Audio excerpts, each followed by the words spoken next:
Ladies and gentlemen, boys and girls, children of all ages, welcome back to the premiere of the live show. This is The Keel Show. I am your host, Alex Keel. Alongside me, the inside of the entires, a.k.a. the guy who has been very anxious and very hyped for this moment, Tyler Keel. I've only been panicking for probably the last half hour, so if this looks good, thank you all for watching. If this looks bad, well, I mean, yeah, that's how it'll go.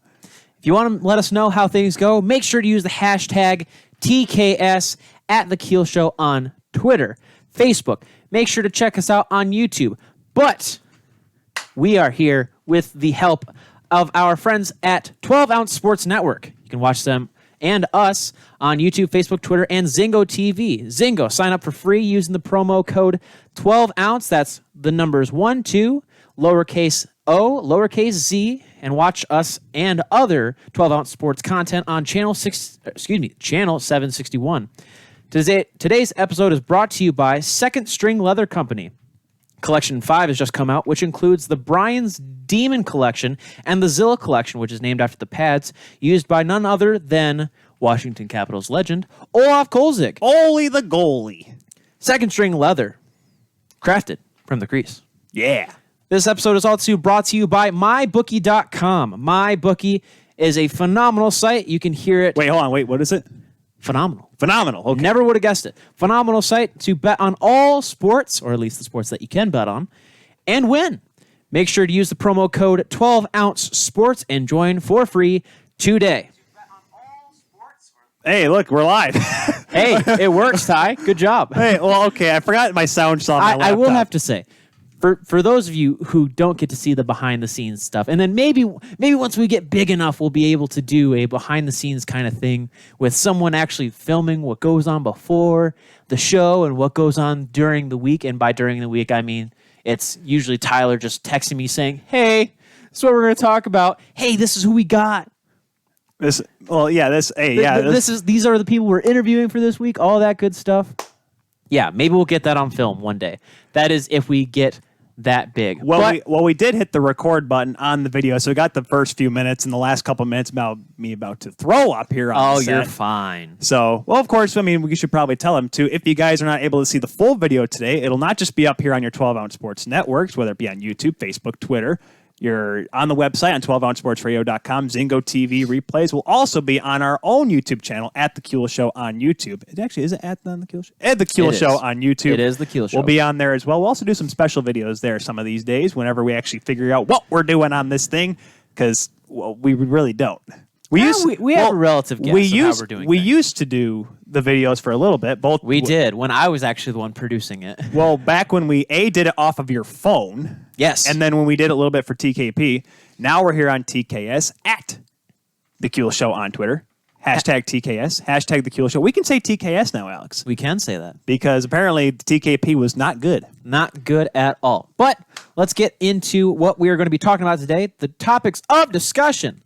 We will talk about the Hall of Fame class of 2020. We have a special interview with none other than the Red Wings radio play-by-play coach Ken Kal. We'll also talk about the craziness that was the NHL draft lottery and probably throw our own personal 2 cents in there. Well, we'll probably get Ken's reaction, because Ken Kal had a couple of really good bits there during. I mean, so did Stevie. Stevie actually did a good job of calming everyone down. That's why I can't wait for my interview later with Harrison Watt, because he's a Red Wings fan, and he was Mr. Calm Down, which is usually the opposite of what Harrison usually is. Usually he's panicked. Actually, no, that's with the Lions.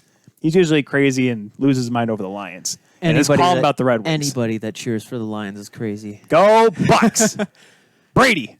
What? The Bucks. You got to cheer for Brady. I'm not cheering for Cam Newton and the Patriots. Tom Brady. Or you could just root for collegiate football. That's what do you do on Sunday then? Sleep? Watch NASCAR. Yeah, that's going to go through November. Actually, that probably will go through November, like almost the entire month of November this year. I mean, let's be honest. We'll have to see what the final schedule turns out to be. So we got those. We talked about the draft lottery. We'll do a follow-up with Tyler's pre-recorded interview with Jack Michaels, the Oilers radio voice. Yep. 6:30 Ched is the Edmonton Oilers big carrier there. Yep, and then we will cap it all off with some college puck talk with Harrison Watt, probably around 8 p.m. on the scheduled show today. Because it is 6 o'clock, 6:06 Eastern time. Probably should mention it's Eastern time because we got, people that watch us and listen to us all around the country, North America. And, we have some folks over in Europe. We do. And you can catch, of course, if you're not able to watch us, if you just want to listen to us instead of see these ugly faces, you can obviously listen to us on Spotify, Apple Podcasts, Google Podcasts. They finally updated our logo on there, which is nice. Good. So they're able to see our cool logo that was created by my good friend Tyler William Burke the First. He created that himself. I know he loves it when I call him William. He calls me James, so. Phenomenal. James isn't even part of your name. It's not. It's just Tyler. Anyways, let's get into the show today. First, Hockey Hall of Fame nominees. First, let's go down the list, and then we can talk about why we think they deserve to be there and some of their accomplishments that they've had. Do we want to get... Well, we'll see if we have time for omissions, too, because there's a couple this year, Alex. People that we think should be in there that aren't. Well, yes, both. That section, if we decide to go through there, is going to be literally you saying it, and I'll give you my opinion, because at this point, I don't know completely who's eligible. Well, let's get out of the way. Alexander McGillney. That is the guy that... Listen, we'll get through the names here, and when I say these names, but Alexander McGillney, who, by the way, scored 76 goals as a Stanley Cup champion. We will get there. I'm just saying. That's what I'm saying is like... We will get there. If the criteria is what is of this year's class, and listen, I have respect for each member of this class coming in here, but if you're going to be able to say that these guys are allowed into the Hall of Fame, but Alexander McGillney, of his caliber, of his skill, is not... It's kind of unfair. That's just my opinion on that, because I know there's a lot of people that have a lot of great takes on it, a lot of hot takes as well, but I think he's the guy that should be allowed in, given the players and the staff that are also in the Hall of Fame class of 2020. Fair enough. So going down the list, in the builders category, we have none other than former Detroit general manager, current Edmonton Oilers general manager Ken Holland. There's also Doug Wilson, Kevin Lowe, Marian Hossa, Kim St. Pierre, and the big one, Iggy, Jerome Iginla. Jerome Iginla, the man, the myth, the legend. Ain't no myth. He's full real. He is real. Speaking of Iggy, we should probably send our condolences to Mr. Steve Dangle, whose puppy Charlie passed away today. Obviously, it's losing a dog's not fun. Well, no. We have 2 old puppers, man. That is true. I'm preparing for that mentally. It's going to be tough. But yeah, well. At least you don't see him as much. I'm still going to be... Hey, I cried you'll still be upset. When Piper passed, man, I was... Well, yeah. That was tough. That was really tough. But let's get into these nominees. So first of all, we have Ken Holland. He was a part of the 4 Stanley Cups with Detroit, 3 as the general manager. He was the assistant GM for the 97 team, if I'm not mistaken, or one of the assistants. That is true. He was an assistant, and then he basically... Well, in the words of our Aunt Pat, inherited the 98 team and won that one. Hey, he got Sergei to sign on the dotted line. Just remember that. He convinced Sergei to sign. Now, granted, the same way as Kyle Dubas got William to sign and Mitch Marner to sign, wax on, wax off. But yes, he was able to make it happen. That is fair. So, Tyler, why do you think that... What is your opinion on Ken Holland getting this one? Well, listen, he is, by the way, shout out to SPHL Rando for telling us that the Hall of Fame class of 2020 is quote unquote trash, which I don't know, not the worst take in the world. It could be worse, but I like Kenny because what he was able to do. And I say, because imagine this, the 98 team, sure, inherited with what you will. He didn't, that was not his team that he built. 98, I get it. 2002, no salary cap, was able to literally take that team and just say, hey, Brett Hull, let's take a couple million off, but we're going to pretty much put a wing of the Hall of Fame. You could literally pick out the players that were on that team and how they were in the Hall of Fame and how good those guys were. That was the best team ever assembled, ever. You're right. Matthew Danino should be in the Hall of Fame. Yes, you're right. And Frederick Olesen, Game 3 against Colorado, overtime goal. No, I mean he deserves it because you want to know why that 2008 team. And I'd love to have Thomas Biondo on for this Matthew Dandino? No, what? Wait, you said he deserves it. No, I said Frederick Olesen. No, oh, but I'd love to have Thomas Biondo on because we had this argument once about Oh boy. the 2008 team because that was Kenny Holland's team. That was his one team. I would say that's honestly his. Datsuk, Zetterberg. I mean, those draft picks that were able to come up, Nicholas Cronwall. I mean, yeah, there were still a lot of veterans. And yes, you had Osgood. Filppula, you got. You had Filppula that was on that team that he drafted. Brought back. I know Yuri McCarty. Hudler wasn't there. McCarty was able to get back in shape. That was a better team. That was him actually drafting his own team for the most part, with a couple of veterans, albeit. So I give him credit for that one. And he was able to kind of get the Oilers. Now, yes, once again, he had a lot of talent there. He was able to put the right pieces in the right spot to get the Oilers team to where they are in the playoffs. And we'll talk a little bit about that later with Mr. Jack Michael. So I think Kenny deserves it in the Billers category. Not for his goaltending career, that's for sure, though. He was a goalie? Yeah, he played there with Yzerman for like a year, and there's a reason why he was not the starter, and the reason why he wasn't there long with the Red Wings. Fair enough. It's like me. Bad goaltender. A slightly better broadcaster. Emphasis on slightly. Fair enough. Next, we have Doug Wilson, who is the 1982 Norris Trophy winner. He was Blackhawks' all-time defensive leader in goals with 225 assists with 554 and points. 779, 827 points in 1,024 games, 15th all-time among defensemen.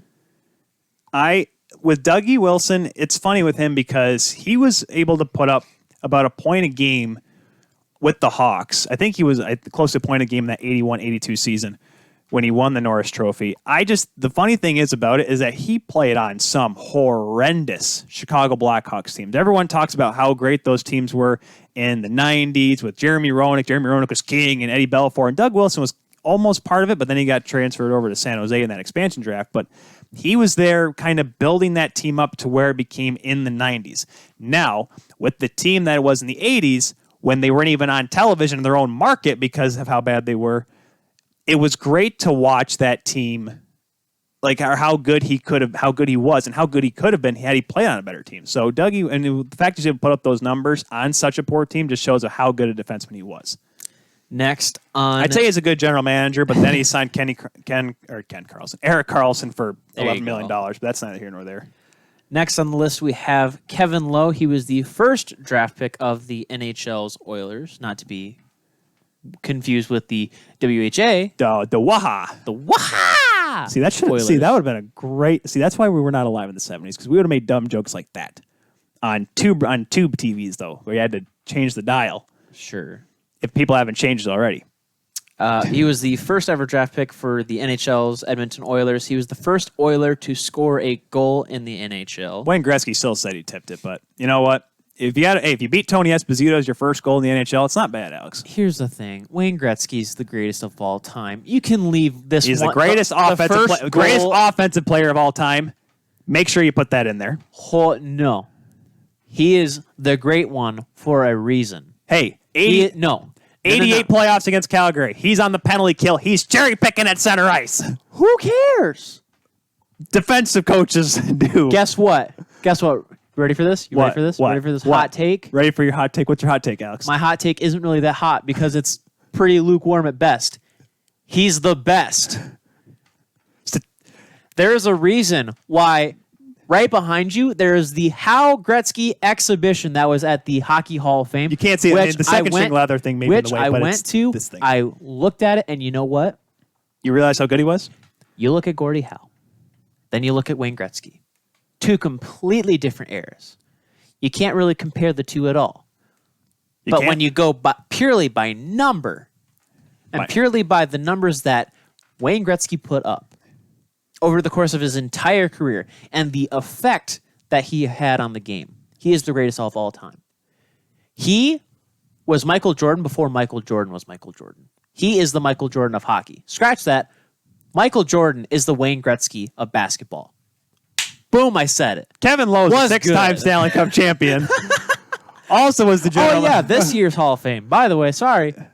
Kenny, so with Kevin Lowe, it's actually pretty cool, too, because, yeah, he was able to help that 2016 and put that team together to get to the Cup final. Now, yes, it was a weird year, and the Oilers after that came to 2016 or 2006? Did I say 6? I think you said 16. That was the year they drafted McDavid, so that was definitely not a year they were building for the playoffs. No, 2006. 2006. I feel like I've said too much coffee today, so I'm just going to start saying words. Like I've said You've 10 said, three you've times. said too much coffee today. Yes, you are done. I am toast. We have enough. How much longer? Oh, good. We're 16 minutes in. 2 hours and 14 mintes to go. Yeah, you good luck with this. Me? You're the host. Oh, yeah, Reel sure. me in. Like Tyler said, 6-time Stanley Cup champion. He has coached and been the general manager of the Oilers, and he's currently the vice chairman of Oilers Entertainment Group. This is someone who This one's probably the biggest, he bleeds blue and orange. This one's the most scrutinized, and I'm glad we're going to get to the Jack Michaels interview later because I'm not going to get too far in. Because now what? Well, for those at home who aren't too deep into it, why is Kevin Lowe being scrutinized so much for being put in the Hall of Fame this year? It's because people think it's just because he was on Gretzky's team. It's almost like saying then Dave Semenko. People have been saying that. Oh, then Dave Semenko should be in the Hall of Fame, and Charlie Huddy should be in the Hall of Fame. Like those kind of players. And I'm just like, oh, okay, I get it, but he was still a capable defenseman, and he played on Paul Coffey's. He was his deep partner, Paul Coffey's deep partner. Right. And if you look at Coffey's plus-minus numbers, now, because analytics were not the hugest back in the 80s, thank goodness, because goaltending numbers would have been just awful. But the fact that Coffey's plus-minus was so good as the guy that rushed the puck all the time and always jumped in the play, Kevin Lowe was always back there. Now, granted, there was the one highlight of Denny Savard undressing Kevin Lowe and having his jockstrap fly into the Chicago Stadium, but I digress. Kevin Lowe has always been a really solid defenseman. But the thing is the fact that he was never statistically great. He's a 7-time All-Star, Alex. People forget that too, though. I don't want to get into the Chris Housegood debate about this. Oh, boy. But he is very underappreciated for what he does, for what he did and what he still does with the Oilers today. Now, yes, he's not in a big role in hockey ops like he was when he was coaching, when he was GM, but he's still a guy that was able to do a lot with that organization, both on the ice and off the ice as well. And that's why I can't wait for Jack's interview later, because he had a really good take on why Kevin Lowe should be in the Hall of Fame. Why he deserves it. Correct. Next on the list, the guy that I don't really care for being in the Hall of Fame. Because, okay. Let me get there. Marian Hossa, 3-time Stanley Cup champion, because you played on freaking good teams. 1,134 points in 1,309 games, which you should have played more as a Red Wing. First player to make it to the finals 3 consecutive years with 3 different teams, because you're a traitor. So he's, okay. Hossa, on those Senators teams in the early 2000s, he was a guy that you said, I'm like, man, he's got to be something. There's Alfie, and then there was Hossa. Alfie was already the old guard. Daniel Alfredson I'm talking about, was the old guard. How exceptional of a player he was, what a leader he was. Still there that time, Spezza was not there. I think he may have just started in the 2003 playoffs. I remember because he was relatively new. So when it came time for him to jump up into the main lineup, he wasn't quite there yet. It was the 2007 team that was really Spezza's team. But with Marian Hossa, where he was just coming on. I remember he was a point-a-game player in 2003. That is the height of the dead puck era. There's a reason why they had a lockout. Not because of money, Alex. It's because they needed to change the game and make it better. No, that's not the reason why. Obviously, we know the reason why for the work stoppage there in 2004. But what he was able to do throughout his career and how he was able to adapt. He was in Atlanta. People forget when he was in Pittsburgh for that 2008 final, he started in Atlanta. He was at the All-Star game in Atlanta representing Atlanta. And it was a deadline pickup by the Penguins. Ended up working out, at least to get him to the finals. Doesn't work out, goes to Detroit thinking, hey, that team's going to be good. And that team, Alex, was 1 game away from winning another cup. But then he goes to Chicago, and Chicago was kind of in the middle of building that little dynasty. No one actually thought in 2010, though, they were actually going to win the thing. And then they did. And they only got, now I wouldn't say they got better, because then 2011 happened, and 2012 happened, but then 13 happened. And then 14 almost happened, and then 15 happened again. And that's when Stan Bowman's like, salary caps, boys. We have to clean house. And the Hawks have not been the same since. See, but Hossa is a great player, though. I like him. He is a good player. I will say that, yes, he's won 3 Stanley Cups. He is the first player to make it to the finals 3 consecutive years with 3 different teams. That is... he's an exceptional player. It's first in its history, and don't forget. And on paper, yes, over 1,000 points in over 1,000 games. Yes, Right. On paper, he deserves to be in the Hall of Fame. Or there is an argument that you could be had for it. Right. By the way, That being said, SPHL Rando says LeBron's better than MJ. But we don't need to get into that because we actually have to be on time today. okay, first of all, Next. Marion, because this was his first year that he was eligible, correct? Yes, ever since he was able, when they had to retire. Let him wait 5 years. If Osgood has to, okay. So what you're telling me is there wasn't anybody that really stole the show, that the pool of who could have been selected and inducted in the Hall of Fame just wasn't full of enough pizzazz. Did you need so much controversy in the Hall of Fame inductee list this year because of coronavirus and you don't have anything to talk about yet that you needed Marion Hossa? I have a Sharpie. I'm going to poke you with the Sharpie. I'm trying to calm you down here. If this Sharpie can calm you down, it's a very sharp Sharpie. Look how sharp it is. It's a very sharp tip. I'm just saying. Great player. Good player. Great player. Contract player. That's it. Are you going to talk about Sergei Fedorov in that tone? I don't think you will. Well, hey now. Hold on. Kim St. Pierre. Kim St. Pierre is the next on the list. She is the first ever women's goaltender to be elected into the Hall of Fame. She's a 5-time world champion with 4 silvers, 3-time Olympic gold medalist. Never lost. Never lost in her 3 years. Now, granted, 2010 was Shannon Savatos, but still, she was on the team. She was good enough to make the team. 2011 Clarkson Cup champion with obviously the CWHL, with the Montreal Stars. Career total 1.17 goals against average and a .939 save percentage with Team Canada. That's pretty good numbers, I'd say. Is it just me, or is there a lot of Team Canada ladies that get in the Hall first? Of course, there's. Or is that just me? It's a lot because don't forget how Canada would dominate through 98. Until the 98 Olympics, there was really, yes, there were players that were historic that built the women's game in the United States, but there was no one to be as successful. I think because Hillary Knight's going to be a Hall of Famer, and there's going to be a lot more players from the American caliber after 98 that'll be in the Hall of Fame eventually. Right now, they're only doing one at a time. I believe that next year there should be some builders. I believe there should be some consideration for builders. And that's one of the things they're admitting. That's why I'm glad they're starting to get into it. Yeah, why don't you have 2 per year? It's because they have a certain set number. Hey, listen, I don't have Lanny McDonald's number. I can't ask him about that. All I'm saying is you got what? 1, 2, 3, 4, 5, 6 people, right? 6 people, including. Well, yes, we'll mention 6 people. You originally had 6 teams in the NHL. If that's the reason why you keep that number, great. But you know what? Times are changing, and people deserve to be in the Hall of Fame. I totally agree with you. Because here's the thing. But there's just not a lot of players wait haven't forever. Right. Sometimes.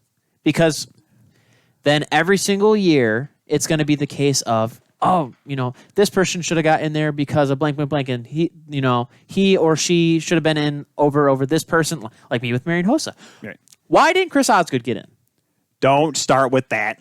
It's a valid conversation to have. But the main event of the evening, Jarome Iginla.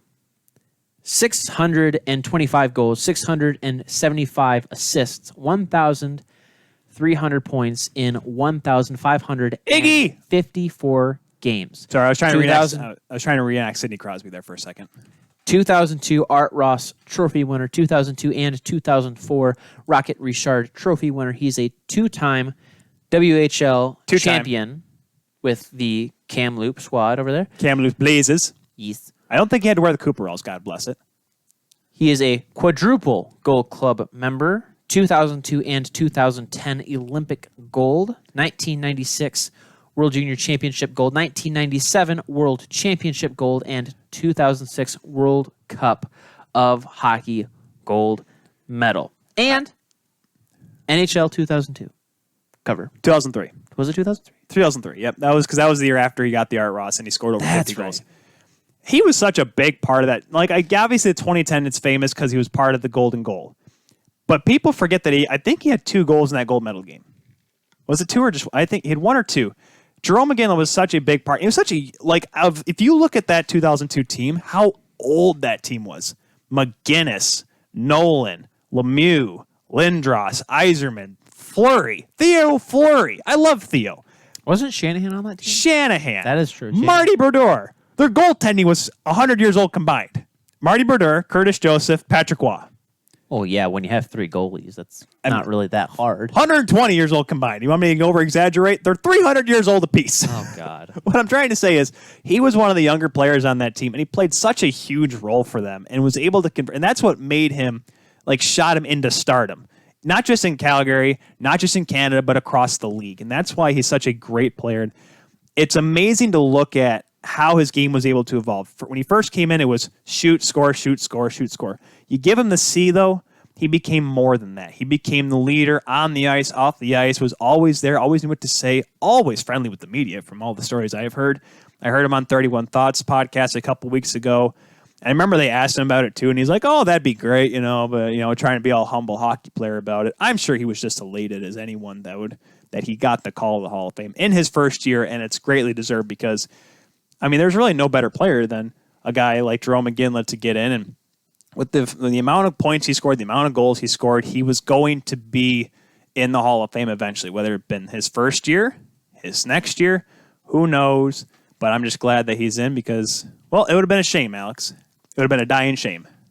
It would have been a darn shame. Anyone that you think should be in yet, except the exception of Chris Osgood, who, can you see him? Yeah, you can see his pads. He's over there. He's behind the TCAS logo. That is a good question. Should I lower that poster next week so people can see Chris Osgood? I don't think they really care. I care. Then again, you're so nitpicky about everything. I'm superbly nitpicky. That's why you produce the I think show. my heart's finally starting to get down to close to 100 beats per minute. Are you sure? Hold on. Yeah, I'm not waiting that long. I just need 10 seconds. It's about 115. Sure. That was a great guess. It's not. I'm pretty sure people could have watched it and seen my chest come flying out of my Leaf shirt here. Just by the way, if you're listening to this show, I'm wearing my Leaf shirt today. Yeah, and my Leafs mug is just sitting right in the front. So everyone's like, "Where's your allegiance?" Well, Alex has got his Bob. You can't see because your laptop's in the way. He's got his Bob and Doug shirt on. Bob and Doug McKenzie. Bob and Doug McKenzie. And for all those young kids out there, not Bob McKenzie of TSN, Bob and Doug of the Great White North. How's it going, E? Coo, coo, coo, coo, coo, coo, coo. That one. Coo, coo, coo, coo, coo, coo, coo. Now, Ty, shall we go to a commercial break? I think we should because we need to get ready for our interview. We do. We have the interview with Ken Kal coming up here on The Keel Show.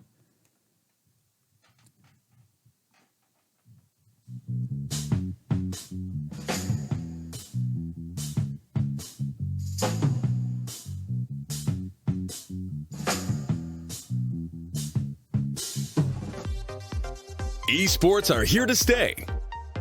Go to jazzsports.ag, log into your account, and look for our new esports section on the top of your screen. Browse through all the different available matches and watch them live with our exclusive esports betting platform. Get instant access to game results, pending and graded bet reports, outright bet types, and upcoming match schedules, all at the easy reach of your fingertips. Jazz Sports puts you in the game.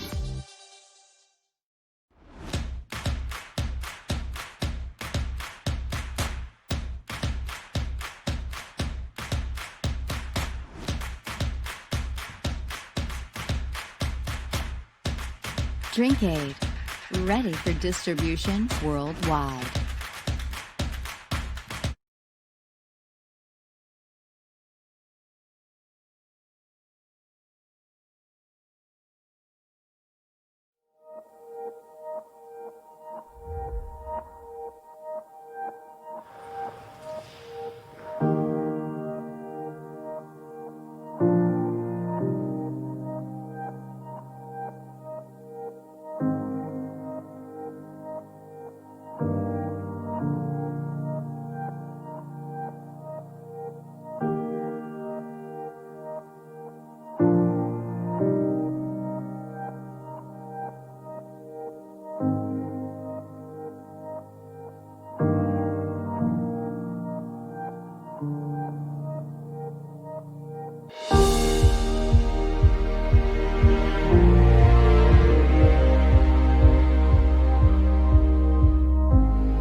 All right, now joining us here on the Keel Show is someone who we've listened to since pretty much probably birth. More or less. Growing up in Michigan and watching hockey. He is the longtime radio play-by-play voice of the Detroit Red Wings. Ladies and gentlemen, Ken Kal on the show today. Ken, Hi, Tyler. How you doing today? We are doing good, Tyler and Alex here on the Keel Show. First time ever, and of course we needed a big guest like yourself, Ken. First of all, Ken, how are you doing through all of this? It sounds like it's an okay time, but this coronavirus has been a little funny for everybody. Well, it certainly is, and you just don't know from day to day, what's going to happen. I guess you can do all the planning you want in the world, but it seems like it just changes every day, and that's one of those things where you just got to play it day by day, and hopefully the season will come to an end with a Stanley Cup playoff champion, a playoff round and round or two, and then get ready for the Red Wings season. So. With the Red Wings, we're just waiting it out and seeing what's going to happen, and hopefully we can have some hockey soon. Now, I mean, obviously the Red Wings aren't in the playoffs, unfortunately, but with the talk that is about maybe some of the hub cities, what is one that you would think that maybe isn't one of the top runners up that you would probably like to see a lot of hockey played in? I know Vegas is one of them, and I probably as a player being in Las Vegas for an extended period of time may be pretty nice. But what would you think would be a good city to be in if you were a player and you have to be there for, say, a month or two? Well, if it's up to me right now, I'd say Detroit. Heck, we got two ice surfaces, right? A Little Caesars Arena. We got a practice arena. We've got the big sheet of ice, and the COVID is down in the state of Michigan now, so if I had a vote, it would be here in Detroit, but that's not going to happen. The league, I think, already has whittled it down to maybe 6-7 venues, and they're going to take their time and really take a look at what venues will be suited for the players and the players' health, and then they'll determine which two venues that'll be at. But, again, I wish it would be here in Detroit because not that the fans would be able to attend, but it would certainly be nice to have playoff action here in the Motor City. But, Vegas, I just had a neighbor that went to Vegas last week, and she said it was a ghost town. And, maybe that's good. Maybe that there's not a lot of people there. That'll be good, and they can keep the players in a bubble. But again, it's all about player safety, player health, testing every couple of days, and if they can get that down pat, then everything's going to be good, and we'll have some hockey again. Yeah, I'm sure that the NHL has their regulations and the different things that they're trying to make the sure. Health government, the CDC, and all that. Yeah, all that good stuff. Now, with I would say not a lack of news, but a very select amount of news that the NHL and the hockey world has been able to toy around with. What is your initial reaction to the draft lottery results from this past Friday? You know what? I have nothing against the Red Wings picking fourth. I think that when you have a lottery system, it's how the numbers break out. I know there's a lot of people that are upset because Detroit or Ottawa didn't get the number one pick, but that's what happens when you have the lottery. I guess I'm a little surprised that the teams with the best odds didn't get the number one pick, and that's Detroit and the Ottawa Senators. And the best spot that those two teams got was 3, and that was the Ottawa Senators, and the Red Wings jumped to 4, so they got pushed back a little bit. I guess with that said, though, I'm not very, happy with the way the lottery is run, in the fact that there's going to be a team that's going to be in the postseason, and one of those teams is going to get the number one pick overall. And the way I feel about it is that anytime you're in the postseason, whether you're in the playoffs or play-in games because of this COVID situation, if you're not invited to the dance, you shouldn't be eligible for the number one pick in the draft. That should be for the teams that are not qualified to play in the tournament or the Stanley Cup playoffs or the play-in games. And it just makes sense because the purpose of the draft, guys, is to make the weaker teams stronger, to be more competitive. It's worked like that for years, and I don't see why it should change right now. And it just surprises me that the Pittsburgh Penguins, the Toronto Maple Leafs, if they lose out in the play-in games, they have a good possibility, a good shot at getting the number one pick. And to me, that's not fair. And I can remember that when the Pittsburgh Penguins almost lost their franchise, and then because they were so bad, and then the next thing you know, they drafted Fleury, the goaltender, Crosby, Malkin, Stahl. Next thing you know, they're a great team, and they've been a great team for a number of years. So I just don't think in that regard it's fair, and I just think that the number one pick should go to one of the teams that aren't involved in the play-in games or the postseason at all. Now, I'm pretty sure, obviously, as you being the radio play-by-play for the Wings, you probably were able to, see or at least hear what Steve Yzerman was able to say in reaction to the lottery pick and getting fourth there. I mean, do you think that that was very, I would say, stock Yzerman kind of answer, or do you think that he might have been a little bit upset behind the scenes and maybe just trying to calm everybody down as he does? No, I don't know. I just think that, coaches and general managers look at it one way, and the way you look at it is you don't make excuses. If you get the number 4 pick, you got the number 4 pick, and then you have to figure out what you're going to do from there. And, there's no sense of crying about not getting a number 1 pick or the number 2 pick. You can be disappointed all you want, but, the way Steve approached it is the way I think a lot of people approach it, and that's the fact that, they're going to get a good player no matter what. This is a very deep draft. And there's some good talent that's available for the Red Wings, and I'm sure they're going to go for the best player at that position when it comes time to draft a player. So we'll take it from there. But again, there's not much you can do about it now. You can complain all you want; it's not going to get you anywhere. But you got to you got to do the best of what you can do with what you get. And like I said before, it doesn't bother me that the Red Wings got the 4th spot in the lottery. Sure, we'd like to see them get higher, but that wasn't the case. But they're going to get a solid prospect in the process.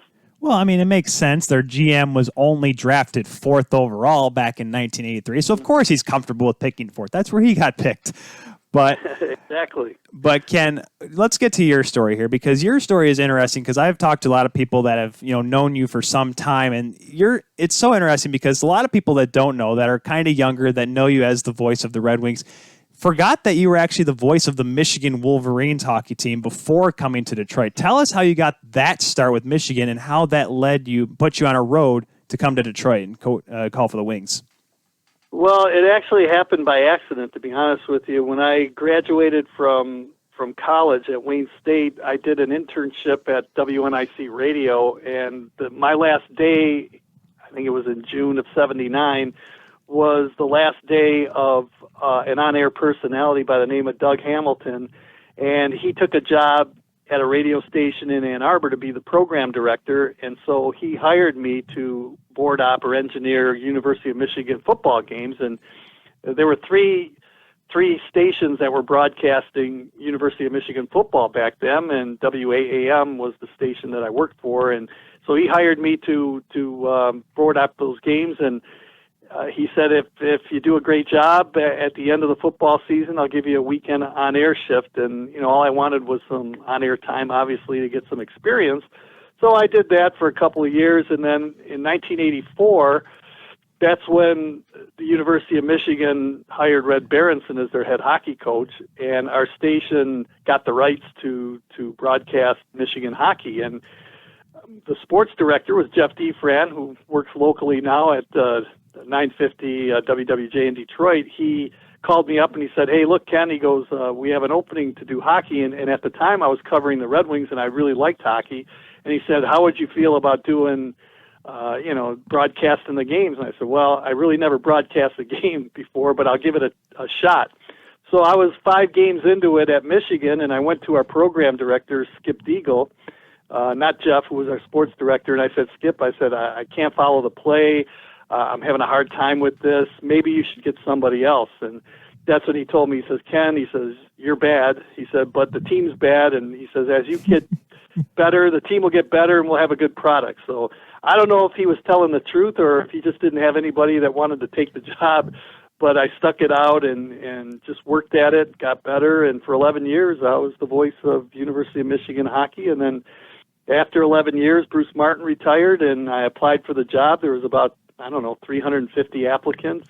They whittled it down to a few broadcasters, and fortunately, after having an interview with Mr. Ilitch, he hired me as the voice of the Red Wings. So, in a nutshell, that's how it all worked out. How painful was it? I will ask. I don't say painful, but your first year with the Red Wings, they win 62 games. On the other end, though, Michigan finally wins a national championship. Was that a little salty there for you, Ken, to see? I mean, obviously you got to see that program grow to a national powerhouse, but was it a little off for you to see them actually win after you left?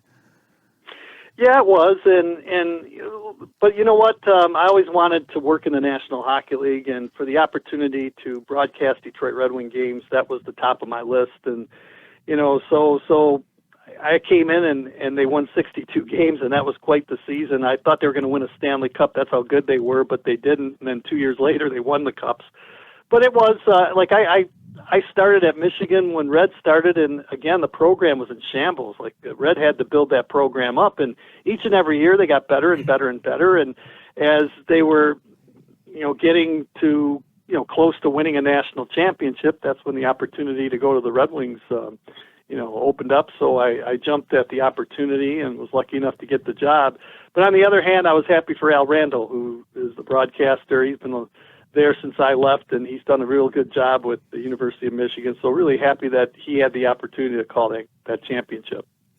And like you mentioned, you get to Detroit, you're hired by Mr. Ilitch, and like you said, a couple of short years after getting the job, you're already calling, Stanley Cup Finals games in 97 and 98. The very well famous, very well known, if you're anywhere near Detroit hockey, back-to-back Stanley Cups.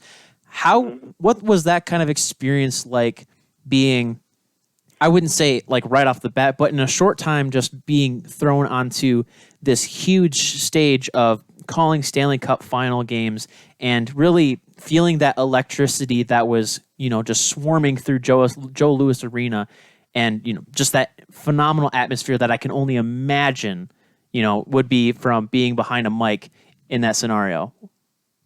Well, what's amazing is that I never really thought of it. You just go out there and you do your job, and it just so happened that the Red Wings were winning a lot of games, and then the championships come, and you don't have time to think, obviously, until the season's over with. So, yeah, I mean, when you look back at it now, you go, wow, those were 3 exciting years, 62 wins, then back-to-back Stanley Cup championships, and the team was so good for so many years. It's, it's mind-boggling, really, when you think of it.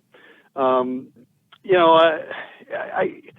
grew up in Detroit. I'm a native Detroiter. I was a Red Wing fan ever since I was, small, 4, 5, 6 years old. I remember my dad bought me a tape recorder, and I used to tape Bruce Martin and Bud Lynch off the radio and television and run around the house and start calling play-by-play. And I told my dad at 10 years old I wanted to be the Red Wing announcer one day. And I've been very fortunate because not many broadcasters grow up in a state or in a city and get to call the University of Michigan and then get to call your hometown team. It just doesn't happen. And I've been very blessed in the fact that I didn't have to travel anywhere else. The Red Wings are my team. Michigan was my team, and those, to be able to call those 2 hockey programs, I mean, it's just a feather in the cap, I guess. And again, just very fortunate that everything seemed to work out, and I could stay here and keep my roots in Detroit and not go anywhere else.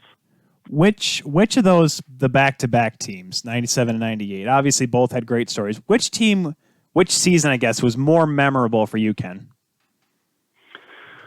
That's a good question because all 4 Stanley Cup championships that I called were different in a variety of ways. And the 97 team, what I remember, they really didn't have a really terrific regular season compared to the year before when they won 62 games. It was, I don't know how many wins they had. I know they had 100 points, but it wasn't nearly like the team that they had in 95 and 96. But they found a way come playoff time to get over the mountain and win the Stanley Cup. And then the Cup drive in 98, it was all for Vladdy and Sergei Manatsakanov after the car accident, and the team seemed to play for a purpose. So to be able to see Vladimir Konstantinov on the ice and the Red Wings giving him the Stanley Cup in Washington, that's a thrill that I'll always remember and never forget.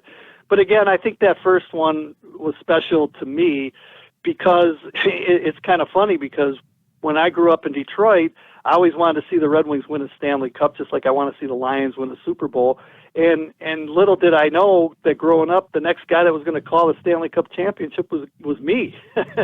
So not only did I want to see him win, but I was the one that actually called it. So that's pretty special in its own right, and just a lot of great memories. The 2002 team was a team that were loaded with superstars, Hall of Famers, and then the 2008 team, just a great bunch of guys that worked really hard. Ozzie had a terrific playoff run then, and the team really played well.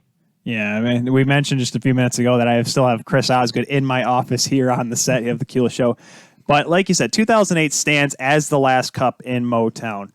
But obviously, as great the playoffs were, and that series against Pittsburgh was memorable, it's Game 6 that is always the most memorable, because not just for, the Wings winning the cup, but for you, Ken, in particular. You just came off Game 5 where it was a triple overtime game. I stayed up all night to only be disappointed to watch Peter Sikora score for the Pens. And then the morning of Game 6. Ken, take us through that day through the eyes of Ken Kal. Well, just going back to Game 5, and if I'm wrong with this recollection, make sure you correct me. But I remember that the Red Wings had the lead with about 30 seconds to go, and we were really counting it down just because the Red Wings should have won the cup on home ice. And then they scored the goal, right, to tie it up. And then it went into triple overtime, and they won. Is that correct? Yeah, that was Maxime Talbot tying up. And I remember Holmstrom had that great chance in front of the net, too. Yeah, and so I just remember everybody, they had the locker room all set up for interviews and everything, and with 30 seconds to go, there was going to be overtime. Everybody, I'm hearing this secondhand, but everybody went into the Red Wing locker room, and there was chaos in there because they had to tear everything out of there because they didn't win the cup, right? So, yeah, that was pretty disappointing, but yeah, it was a long game, and then the next day was a travel day. We went to Pittsburgh, and I just felt that something wasn't right. Like, I don't know if I was catching a cold or something, but something just wasn't right. And then the morning of Game 6, I woke up in the middle of the night, and I couldn't talk. And I was panicking a little bit, and I'm going like, well, let's give this some time. Maybe by 8 or 9 in the morning, it'll get better, but it just got worse. And so I had to email my boss over at the radio station, and they brought Ken Daniels in to do the game. And Kenny, to this day, I still say he should have called the final 11 or 12 or 15 seconds, just because of the fact that he did the game. And as a TV guy, you never get the opportunity to call history, I guess, because you're done after the first round. The radio guys get an opportunity to go all the way. But when he threw it to me, I think I only had about 15 seconds of voice left, and what a thrill it was, because Pittsburgh almost tied it up. Puck went through the crease after Osgood made a great save, and the Red Wings won the Stanley Cup. But I think I had just enough voice to get through it, and everything worked out. Everyone talks about, a great, overcoming adversity, like, Bobby Baun in the 64 finals against Detroit scoring on a broken leg. Michael Jordan with the flu game, as we've learned now, is the food poisoning game. No one ever talks about the laryngitis game, Ken. I can't believe it. Well, I'm not a player, and I think if it was a player that had some, like you said, Bobby Baun breaking the leg, it'd be a little bit different. But, it was a thrill just being there. And the other thing I remember about 2008 was after we won and we celebrated in Pittsburgh, we had two planes. One carried the players, and then the other carried the broadcasters and team members and everything else. And we flew back to the airport hangar, and when we got back, all the people that worked for the Red Wings in every capacity threw us a big party. They decorated the hangar, and we were there all night long partying, and it was just a lot of fun and really a nice welcome after the team won the Stanley Cup. Now, one of those people that was obviously at the party that you guys were up all night. Well, we think. We're just going to assume that he was there. We can assume was General Manager Ken Holland, who obviously at this point is working for the Oilers, but was with the Wings organization for quite a long time, and with this year being inducted into the Hockey Hall of Fame as in the Builders category. What is your reaction to that? And what's one of the memorable moments that you had, possibly in a conversation that you had with Mr. Holland? Just a great guy to work for, really, and I just can tell you, like, he loves hockey and he loves watching hockey, and we would go out on the road, and he'd always invite us, the broadcasters, and the coaches, to go out and watch games, at a local establishment, and we always felt part of the team, and and a big part of that was because of Kenny. And I just remember being on the road, and he'll pull you aside. Next thing you know, you're talking for an hour and a half about hockey, and just to pick his brain and see what he's trying to think of. And he's just a terrific guy. He's a terrific human being, a really good general manager. He's always 2 or 3 or 4 steps ahead of the game. He's terrific at numbers, and just to be able to be with him all the time, and you could always go up to him. The door was always open with Ken. You could go up to him and ask him if you have any questions, or he'd answer questions about the league. So he really was a great general manager here, and no surprise at all that he was in the Hockey Hall of Fame. Well deserved, and rightly deserved too.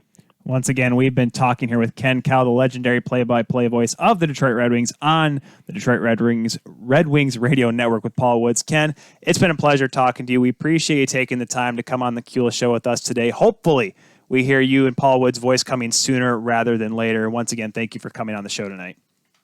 Well, pleasure having me. Thank you very much. And when we get going again, make sure you give me a call and we'll talk some Red Wing hockey, all right? Absolutely, Sounds sir. good, Ken. All right, Ken, we'll talk to you later. And thank you once again, folks. We'll be right back with more of the Kuehl Show here on 12 Ounce Sports Network.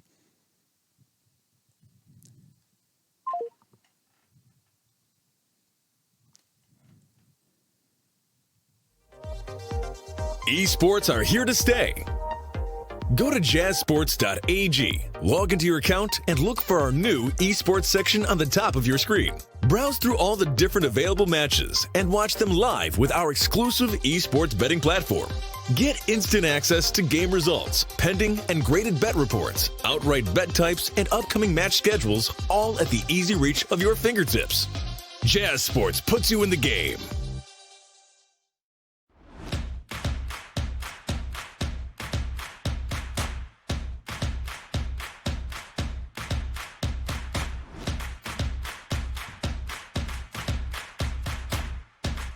Drinkade, ready for distribution worldwide.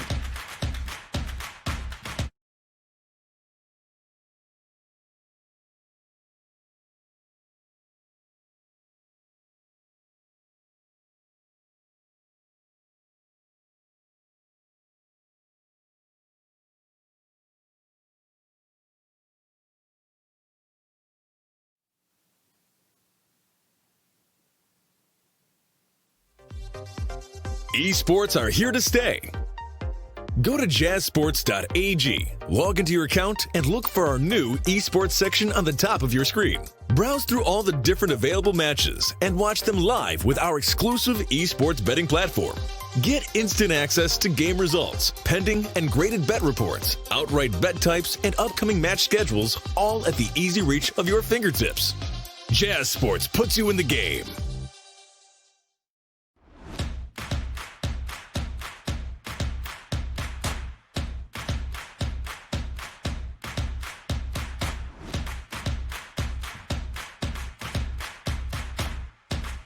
Drinkade, ready for distribution worldwide.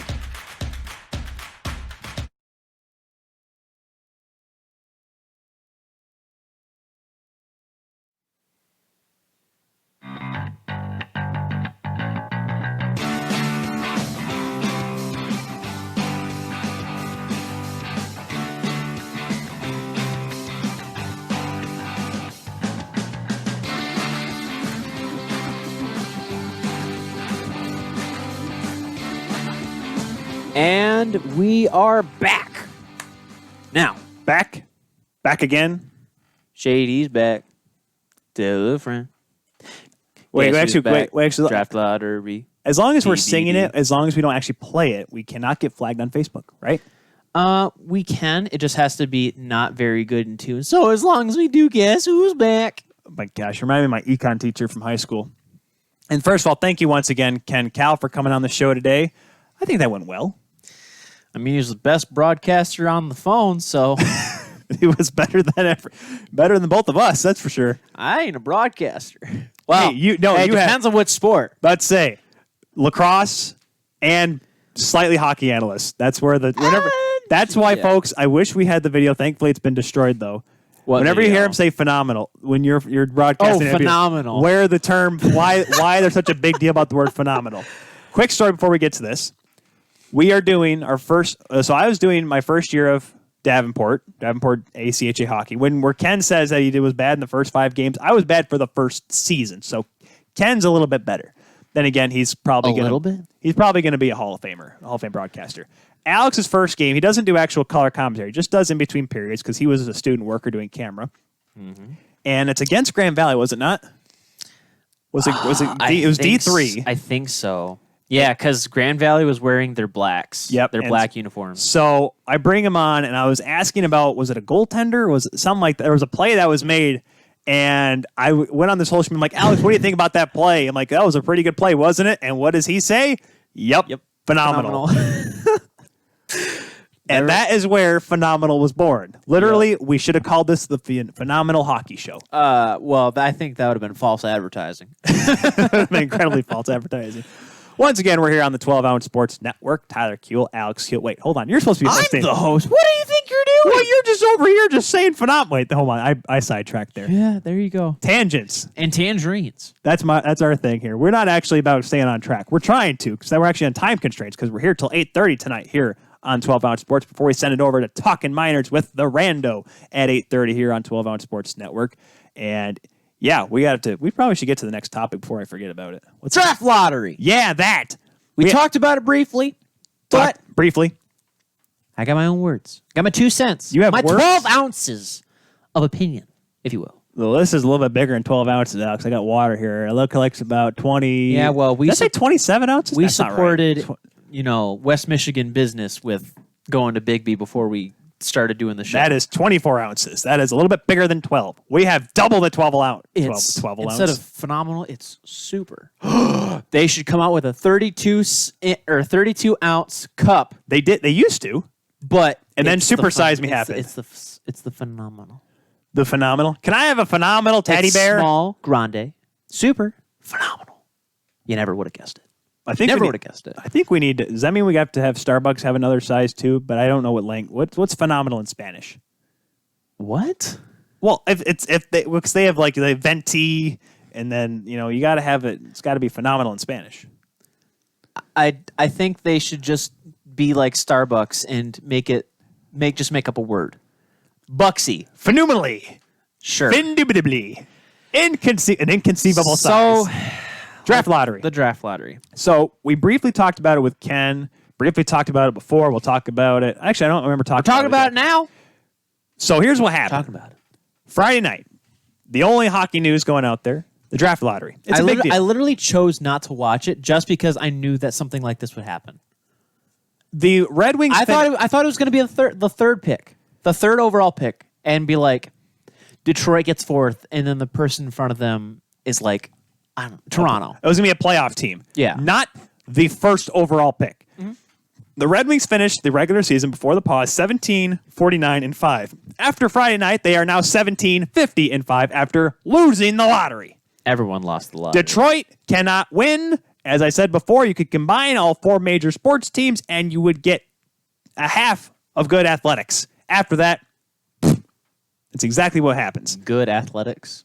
I can't say. How about half of a good sports team? Good sports team. Sports ball. Sports ball. The Lions would have done 3 quarters and failed. The Red Wings, they compete a little bit every so often. If you combine all sports of Michigan, at least you'll get 5. Well, yeah, because Grand Rapids is pretty well. Michigan can get a win here and there. State will beat non-conference teams in football, just not Big Ten teams. Basketball. Western's pretty good. Well, no, I'm saying Michigan State's Not pretty as good. Michigan's pretty good.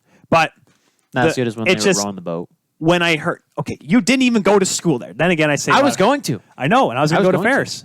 Yet I'm probably one of the biggest Ferris supporters out there. Yeah, going to Ferris to play hockey.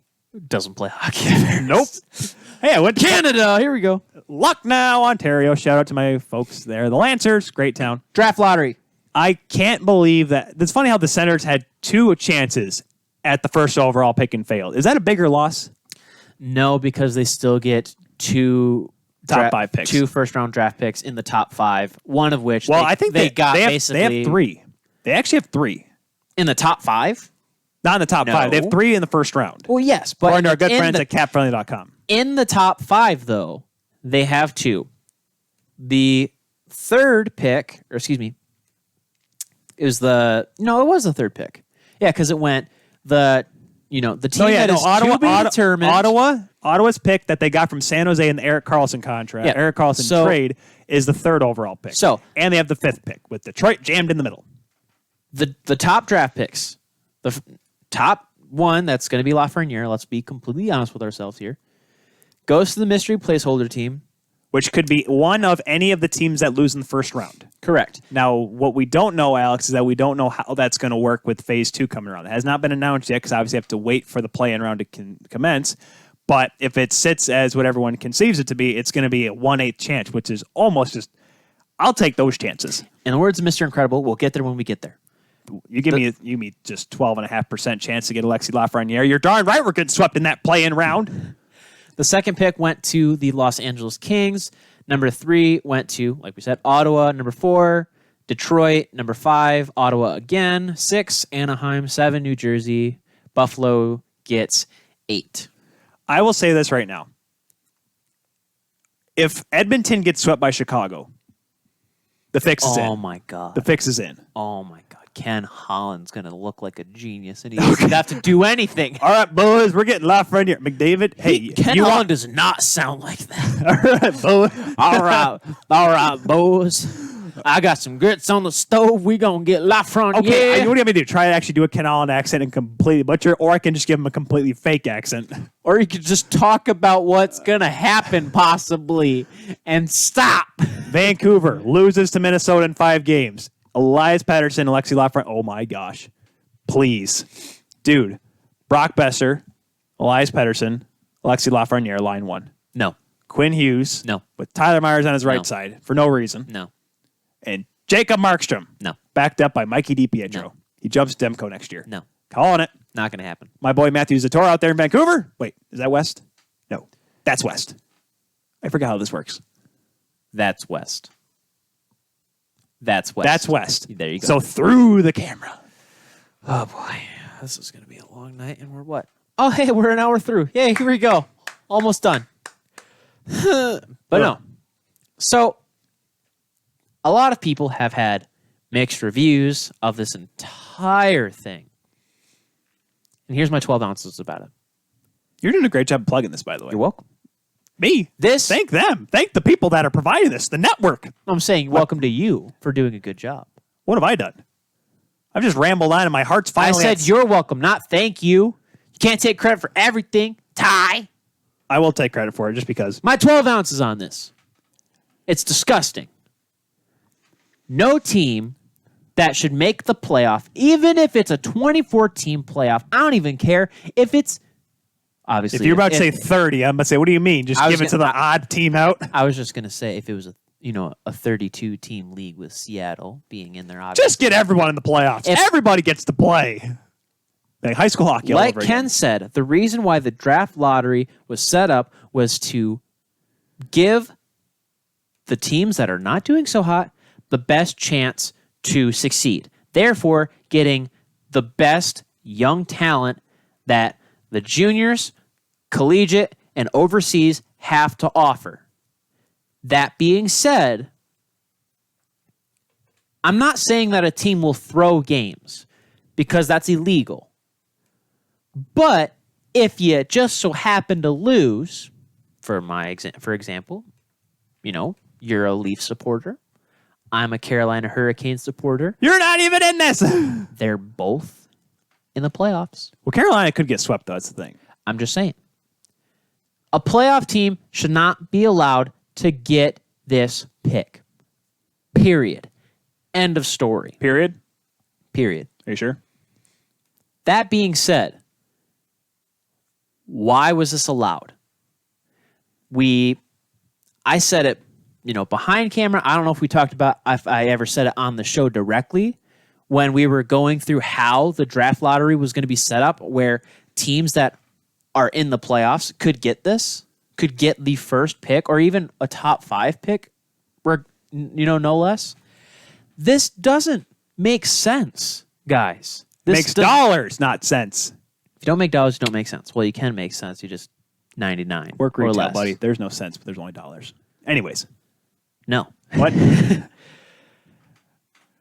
I'm frustrated because teams that deserve these picks, due to how it's designed originally, should be getting these picks. If Los Angeles gets this first round pick, if we shifted everyone up one, I'm okay with it. Even if I'm not a LA Kings fan. It's because Dude, they're they gonna were get not Byfield. Dude, yes, it's gonna not. get It's not. Anze Kopitar, Dustin Brown, Quentin Byfield. You'll still have a chance. You'll still have a chance. Not Jonathan Quick, though, actually. That's you're right. Shoot. But figure if that out. the first line of one of these possibly stacked teams, for example, Toronto, William Nylander, Okay, Marner- I don't want the Leafs to get Marner- it because in 3 years, Alex, the contract situation. Marner, Matthews, Lafreniere. It's a lot of Alex. It's $40 million. Hey, guess what? Chicken butt. During that ELC, it'll not be too bad. So you're telling me we have to win in 3 years if we draft Lafreniere? If the Leafs honestly get swept Columbus, because listen, Columbus fans, love you guys. The Cannon, it's okay, whatever. The Leafs should win, Should. but He knocked on wood, by the way, of course I did. I'm superstitious as anything else. which is dumb, but continue. Oh, stop it. But my thing is that why would you, if they, like I said, if they get swept, I'm just going to say it flat out here on the show. That Monday after the show here on 12 Ounce Sports. I'm going to say it and say they did it on purpose. They literally threw the series to get Lafreniere. So it means you have to win in 3 years. If you want to put all that pressure on yourselves, Dubas, go for it. If you want to go for it, hey, sell all the pigs, get all the farm. Let's do this. We don't need Here's it. the thing. Would you be going for it, or would you not be going for it because you're trying to lose? You wouldn't be going for it this year, but the next 3 years you have to win because guess what, Alex? You'll have to get rid of Marner. You'll have to get rid of Matthews. You'll have to get rid of the concessions. You'll have to get rid of the beer vendors. You don't want to do that because that's where all of your money comes from because you won't be able to afford it if you want Lafreniere. Well, that's not where all the money comes from, but continue. Well, who is going to pay for it? Because trust me, Sponsors. $15 a beer, it definitely has to pay for someone's contract. Sponsors. Sponsored? Yes, you're right. Right guard on the back of a Zamboni pays for Mitch Marner's endorsement deals. It helps. It's still the best, I'll be honest. That's one of the most clever advertisements out there. Put like an upside down, deodorant stick on the back of a Zamboni, make it look like it's spreading it across the ice. It's fun. It's funny. If you've never been, I don't know if it is for NHL games, not in Detroit, but in Toronto, they take off the board signs in between periods. It's so, you always wonder how corporate Toronto is. They have different advertisements on the boards for almost every period. Well, yes, It's because they have a incredible. lot of sponsors, Yes. and they have to figure out how with contract. Moral of the story: playoff teams do not deserve the first round pick. I concur. That being said, Chicago. Ken Cal does have a point. Of course Ken Cal has Where- a point. I'm going here. I'm talking here. I'm talking here. What are you doing, Fugazi? Well, apparently we found out we are slightly Italian, just in a we could be Italian, but I deny it. I like pizza, but everyone likes pizza. when can I get to my point of this draft lottery debate here, or this argument, if you will? Are you finishing up here? The lottery's deep. You have yes, LA doesn't get the first round pick or the first overall pick. LA would but have they still have a plethora of players that they go to. NBC Sports has a great put on this where they kind of go through what the, quote unquote near unanimous picks are for the 2020 NHL draft, with the first team getting Lafreniere, LA getting Blyfield. I don't know who that guy is, but Jamie Drysdale. Him. Tim Stutzel? Oh, Stutzel, yes. Tim Stutzel is... Stutzel. Is he from the German league? Yes, he plays That he plays makes for a lot of plays for sense. Mannheim, plays where Mo Seider played. That's why people think Stutzel's going to jump Byfield. I don't know. But my side of things is this. I've always believed, and this was even, yes, I will say this was a huge deal when the Leafs when they won the lottery with Matthews. I said there should be 25%. It should be 25% for the worst team, meaning this year it would have been the Red Wings with 25% because it's only 18.5%. And everyone's like, well, that's the best odds. That's a great odds compared to everyone else. But that means that the rest of the National Hockey League has a 81.5% chance of getting it right. My math almost failed me there. Sure. That's what I'm saying. You have an 18.5% chance against the rest of the league.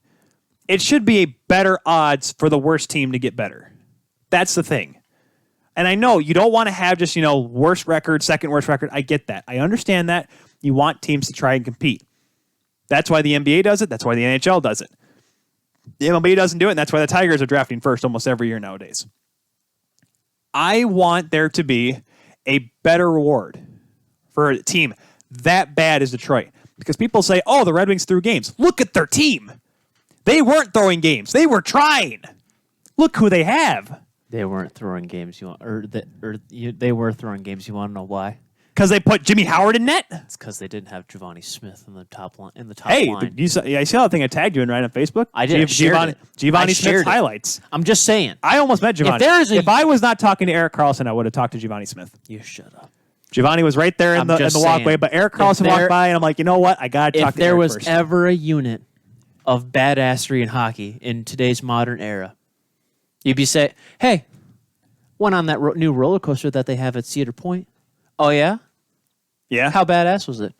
Oh, Giovanni. 3, maybe even 4 Giovannis. 4 Giovannis. Even though it's not pronounced Giovanni, it's pronounced Giovanni because there's no O. It's Givani.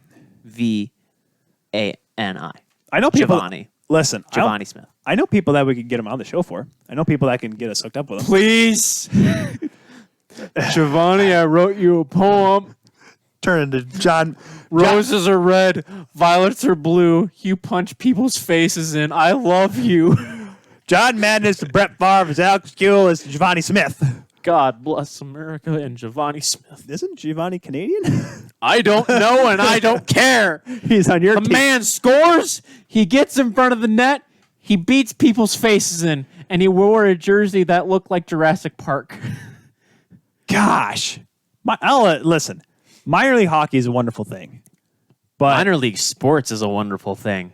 why do you think I'm bummed that there's no Whitecaps this year? No West Michigan Whitecaps. Poor Dan Hasty. He's up there in Because I couldn't get you free tickets. Well, no, because there's no games.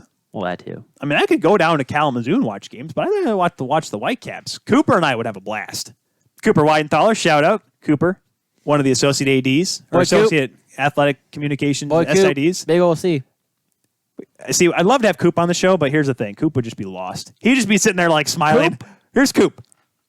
We should call him Koopa Troopa. Well, his name is Coop Cooper, apparently on all of his, Mr. Coop Cooper on all of his social media accounts. Koopa Troopa? Cooper actually said, hey, can I come over for a little bit? And I'm like, we're about to go live. Yeah, I'll just hang out. I'm like, where? You've seen my office. He just wants to listen to Ken Cal. That's all. No, he does. He's a St. Louis guy. He's a baseball guy. His knowledge, Alex, do you want to know his first hockey game was? When his first game was? On my birthday this year when he came with us. Seriously? Seriously, that was his first game he's ever been to. Everyone should go to a hockey game.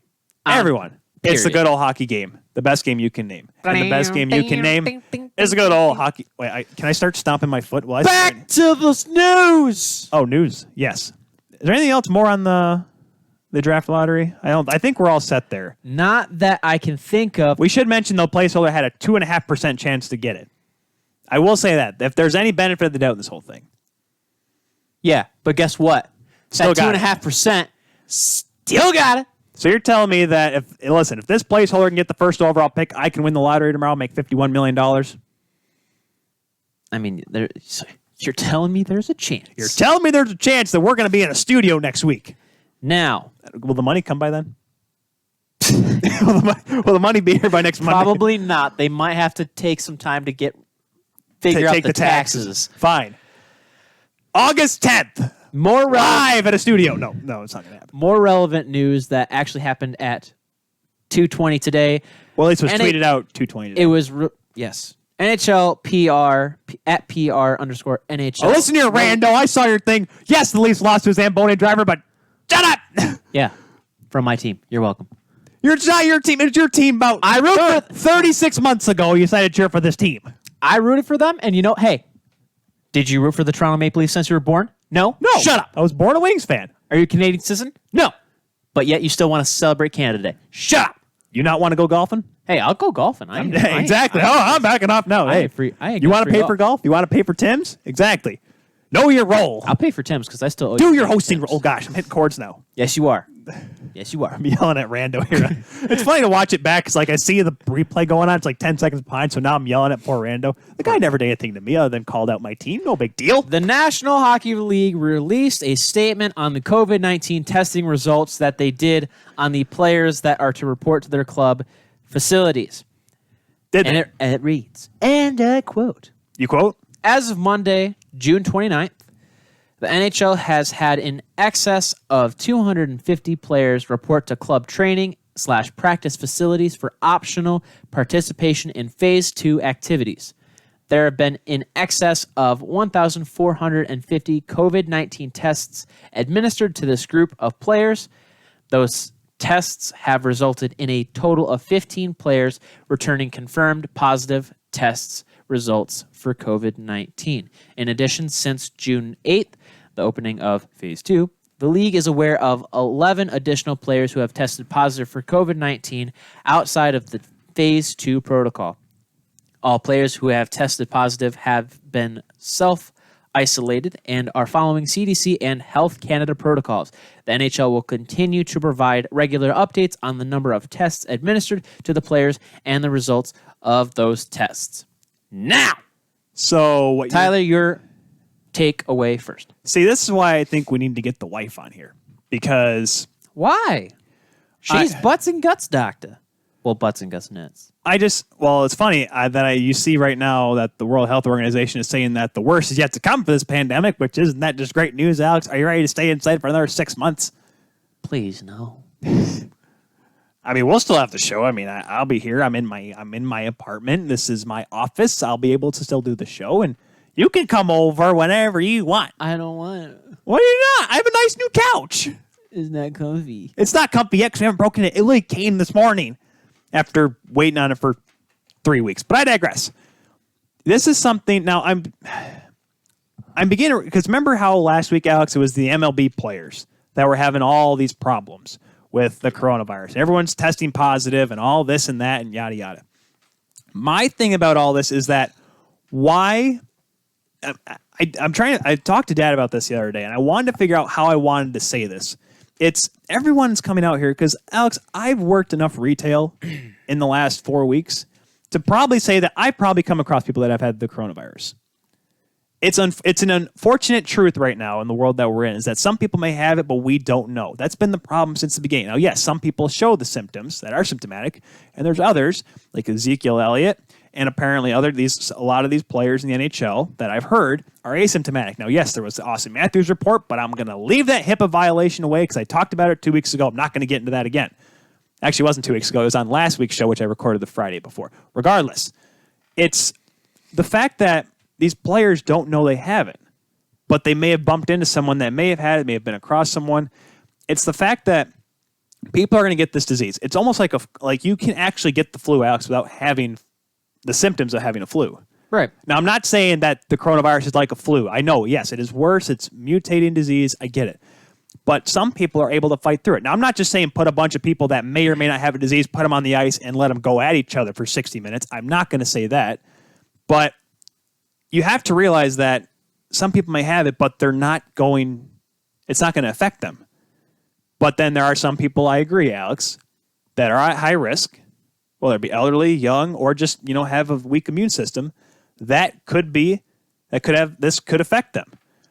And that's what the NHL is trying to figure out right now, because right now there's talk of that Phase 3, that training camp, getting pushed back, and deservedly so. There is a big issue right now in the league, not just in the NHL, Major League Baseball, NBA, MLS is going to get ready to go this week. The National Women's Soccer League tournament just started yesterday. Yeah. I get it. If you're able to make it work, go for it. But if you have to gauge the severity of what may happen. The reason why there was no 1919 Stanley Cup champion, Alex, between Seattle and Montreal was because Joe Hall died of the Spanish influenza. By the way, just a quick reminder. Yes, in Seattle Metropolitans, Alex, we got The it. Seattle team should be called Seattle Metropolitans. Yeah. But that's my point, is that are they willing to go that far? Like, are they willing to risk it? That's what the NHL, and I'm not saying they are right now because it's so early on. We still have a couple weeks before we get to phase 3, or at least the date that was set for phase 3. The NHL has plenty of time to decide it. This is something, yes, we've never experienced before, and pray to the good Lord above that we never have to do it again. But the right people need to be in the right room and make the right decisions. Is it, you know what? Just cancel it. Cancel it now before anything else happens. Everyone stay inside. We'll try to get it back going in November. Is that an option? Yes, it is. Is it what they want to do? No. Why? Unfortunately, it comes to financial reimbursement for the playoffs. People say, oh, it's all about the money. Yes, it is. Everyone's like, oh, it shouldn't be about the money. It shouldn't be a problem. Okay, Leafs fans that say this. How are you going to pay for the contracts of all your players when the salary cap gets knocked down to $60 million? Pittsburgh. Look at all the teams that have cap issues right now. Arizona's got a lot of LTIR, so I don't need to go into that because of all the players they picked up, like Datsuk, Hossa, Pronger. But the point is that these teams are the salary cap's going to be affected. I don't know if they're going to be able to do the drawback like they did after the 04-05 season, but there's a reason why the league wants to go through with this, and there's a reason why the players want to go through with this, because they realize, they see between the lines and see that if they don't play this year in these playoffs, if they don't finish it, their money won't be guaranteed next year. That 10.634 that Austin Matthews makes, guess what? It may go down to a little bit lower of a number. He may be only making 3.4. I'm kidding. No, it's not going to be that bad. But you know what I mean. The money's going to come back. It's going to regress, and it's going to affect the players. These players want their money, so they realize they have to play. Now, yes, there are players that'll play no matter what, whether sick, dying, broken legs, Bobby Baugh-esque, whatever. I get that. But these people need to realize that there is a risk here, and they need to gauge, is the risk worth it? And the players have to realize this as well. The NHLPA is involved, the Return to Play Committee, which has guys like John Tavares in there, who sees... Carey Price. Carey Price is on there as well. Yes, another veteran of the league. This is not something we can take lightly. People who have families. People who have families, have children. And obviously, yes, the families will not be with them. As far as I know, that's the case. That's still the thing I know it's been a problem. They will not. No. So the NHL will not allow that. So my last point on it is the NHL is going to figure it out. They have the right people there. Gary Bettman, I have earned an inanimate amount of respect. I'm so glad we did that Angry August episode a couple years ago. Oh, my gosh. But I've gained a whole amount of respect for how he's handled the situation and how well he's done it. So that's why I'm like, all right, they got the right people in there. They'll make the right decision, whether that be it goes on with the playoffs, watch the play-in round 7-game series all the way through October, or we cancel it and try to start 2020-21 reasonably on time as it would be a normal season. So I'm interested to see what they do from there. I've said it multiple times, and I'll continue to say it. Although it's controversial, the UFC made a great point, and they set a great precedent when they had a whole thing set up, a whole match card, and one person tested positive in his corner, and that fighter in his corner, were not allowed to compete. 15 players out of over 1,000 tests. If the NHL wants to do it, they can do it. On that note, we're going to go to commercial, and then afterwards, we are going to have an interview with Jack Michaels. Jack Michaels. Edmonton Oilers Jack Michaels. I'll be interested to see. Then again, I know what he's going to talk about because, I only talked to him a couple days ago. So I know what he's going to say. But they don't. That's why we're going to play it. Next, you're on The Keel Show on the 12 Ounce Sports Network.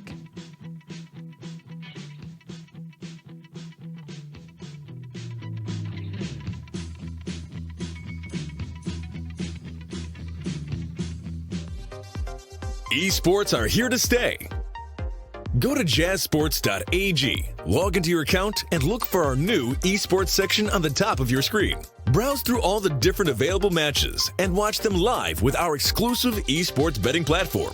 Get instant access to game results, pending and graded bet reports, outright bet types, and upcoming match schedules, all at the easy reach of your fingertips. Jazz Sports puts you in the game.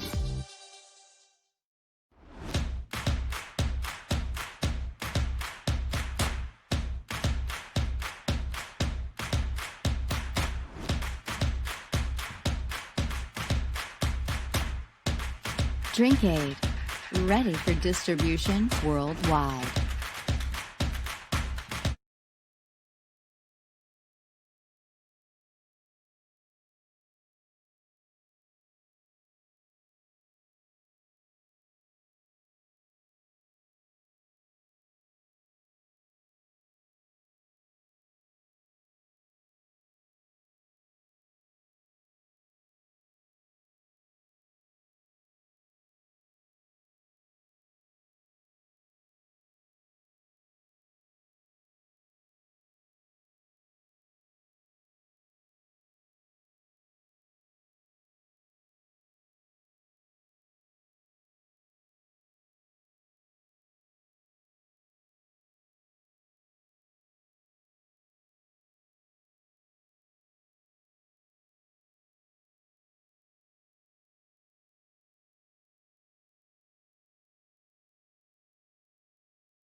And now joining us here on the Kuehl Show, he is the play-by-play radio voice of the Edmonton Oilers, all the way from Alberta. Ladies and gentlemen, welcome Ithaca College graduate Jack Michaels. Jack, how are you doing today, sir? I'm good, Tyler. Thanks for having me on. Yeah, so first, I guess the question I've been asking all my guests lately has been, how have you been through this whole crazy, lovely pandemic we find ourselves in? Well, I mean, it's obviously been a challenge. I feel like, like so many hockey fans, we were robbed of one hell of a finish. I'm hopeful that, next month we'll be, looking at NHL postseason games and awarding a Stanley Cup sometime in the next 2 months after that. But yeah, it's been weird on all levels. Obviously looking out for my parents in the States, and happy to report that the people closest to me are okay, but also mindful of the fact that I'd sure like to be through this, as soon as possible for the sake of everyone in the world, because I never thought I'd live through anything like this, and I'm happy for those who've been able to survive this terrible time. Yeah, it's been crazy, and my wife in particular, she's a nurse, so she's been seeing it firsthand for the most part, but it's good that we're slowly getting back into some normalcy, both here in Michigan in the United States and up in Canada as well. And one team that's been, I guess, a little bit above normal is the Edmonton Oilers, a team that's feeling pretty good going into the postseason, given the fact that they don't have to be in a play-in series. But still, with that said, Jack, and I don't want to ever use the word weak to define anything, but the Pacific Division's been so odd this year because so many teams have gone up and down. I think they have the most lead changes with the division lead, but Edmonton finds themselves in a spot second in the division at the pause, which gives them a bye to the round robin. How do you think the Oilers... I hate to correct you there, but actually Edmonton, as you know, it is teams overall. So Dallas, even though they're in third place in the Central Division, they're going by the point percentage. Oh. That last loss by Edmonton to Winnipeg in the final game that was played in the National Hockey League before the pause actually cost the Oilers the position that you're talking about. So first round of the Stanley Cup playoffs will be Edmonton-Chicago. That is I totally forgot. For some reason, this pause has made me go nuts, I'm pretty sure. I totally forgot about that. No, I figured because you are right. That's exactly the position Edmonton was in. But again, the Oilers happened to play the last game on the NHL schedule before the pause. In fact, I was in the second period of that night's game against Winnipeg when it was announced the NBA would be suspending its season. And we pretty much knew at that point that the National Hockey League, was about to play its last game. So that puts Edmonton in the predicament of having a best-of-5 first-round play-in series that they're going to be playing against the Chicago Blackhawks. And it's, obviously no gimme. I mean, the Oilers, as you pointed out, one of several teams to hold the Pacific Division lead. There was a lot of jockeying back and forth. Arizona had first place for a while. Vegas was, of course, in the mix. Edmonton, had spent the most days in first place, but we're looking up at Vegas in the standings. And quite frankly, it's interesting. Vegas, Edmonton 1-2 in the Pacific Division, and they might be 1-2 when it comes to the host cities. Still awaiting final word on how that'll shake down. Latest reports are that Vancouver's bid has hit a bit of a snag. So Edmonton is right there along with Toronto, with everyone presuming that Vegas is going to be one of the two host cities. But it's still very much a possibility that the two host cities will both reside in the Western Conference. That would be certainly interesting because I remember when that first report came out that Vegas was going to get it, and then everyone's like, okay, it's going to be Toronto, just because they'd have the East and the East, West and the West. And I kind of said, I'm like, all right, here's why it would obviously work, because obviously folks in the Eastern Seaboard, they like to see their teams play, prime time, 7 o'clock, and then not have to wait up so late, because at that point, you almost wonder, Jack, if you have so many games around the same time frame. I mean, you're going to be having games that will be played, most likely. I don't know if it would be the playoff, the play-in series, or these round-robin games, but they'll be in the morning if they're all in the West. Well, it's intriguing how, the schedule is still kind of, what's up in the air, because the other thing the National Hockey League has said from the get-go is they want to crank these games out, and they want to get through the rounds of the playoffs as quickly as possible for the sake of everyone, for the sake of potentially, protecting the integrity of the 2021 season, which now is looking like it may very well be just a 2021 season. I mean, there's no guarantee the NHL will be back in action for the next regular season until January 1. So many factors at play. There's still so much unknown. There's been talk that the July 10th date in terms of the start of the training camp for the NHL may be pushed back. We'll still have to see on that score. But, again, the latest I can tell you is that, I would say Vegas, Toronto, Edmonton are probably the strongest three candidates out there, with, Vancouver sliding back somewhere alongside Chicago and LA. And of course, 5 of those 6 cities, with Pittsburgh and Columbus having been ruled out, are in the Western Conference, which means one of the things that I think in a perfect world the NHL wanted to avoid, and that, one of the playoff participants potentially playing in its own building, that may not happen. If 2 are in the West, obviously one is going to wind up with some sort of, if it's not a home ice advantage in the traditional sense because of Norris, no fans, I guess you'd call it a home facilities advantage. Yeah, that was one thing we talked about, because Vegas would be, obviously they play in their own rink. They'd be able to sleep in their own bed and all that good stuff. I guess the question is then, with having Edmonton be a front runner and Toronto being a front runner, is I've heard mixed things. I've heard both that the Canadian government is going to be a little more lenient with the NHL and the players coming up, and then I've heard they'll say that they're pretty stagnant on the 14-day mandatory quarantine for non-essential travel.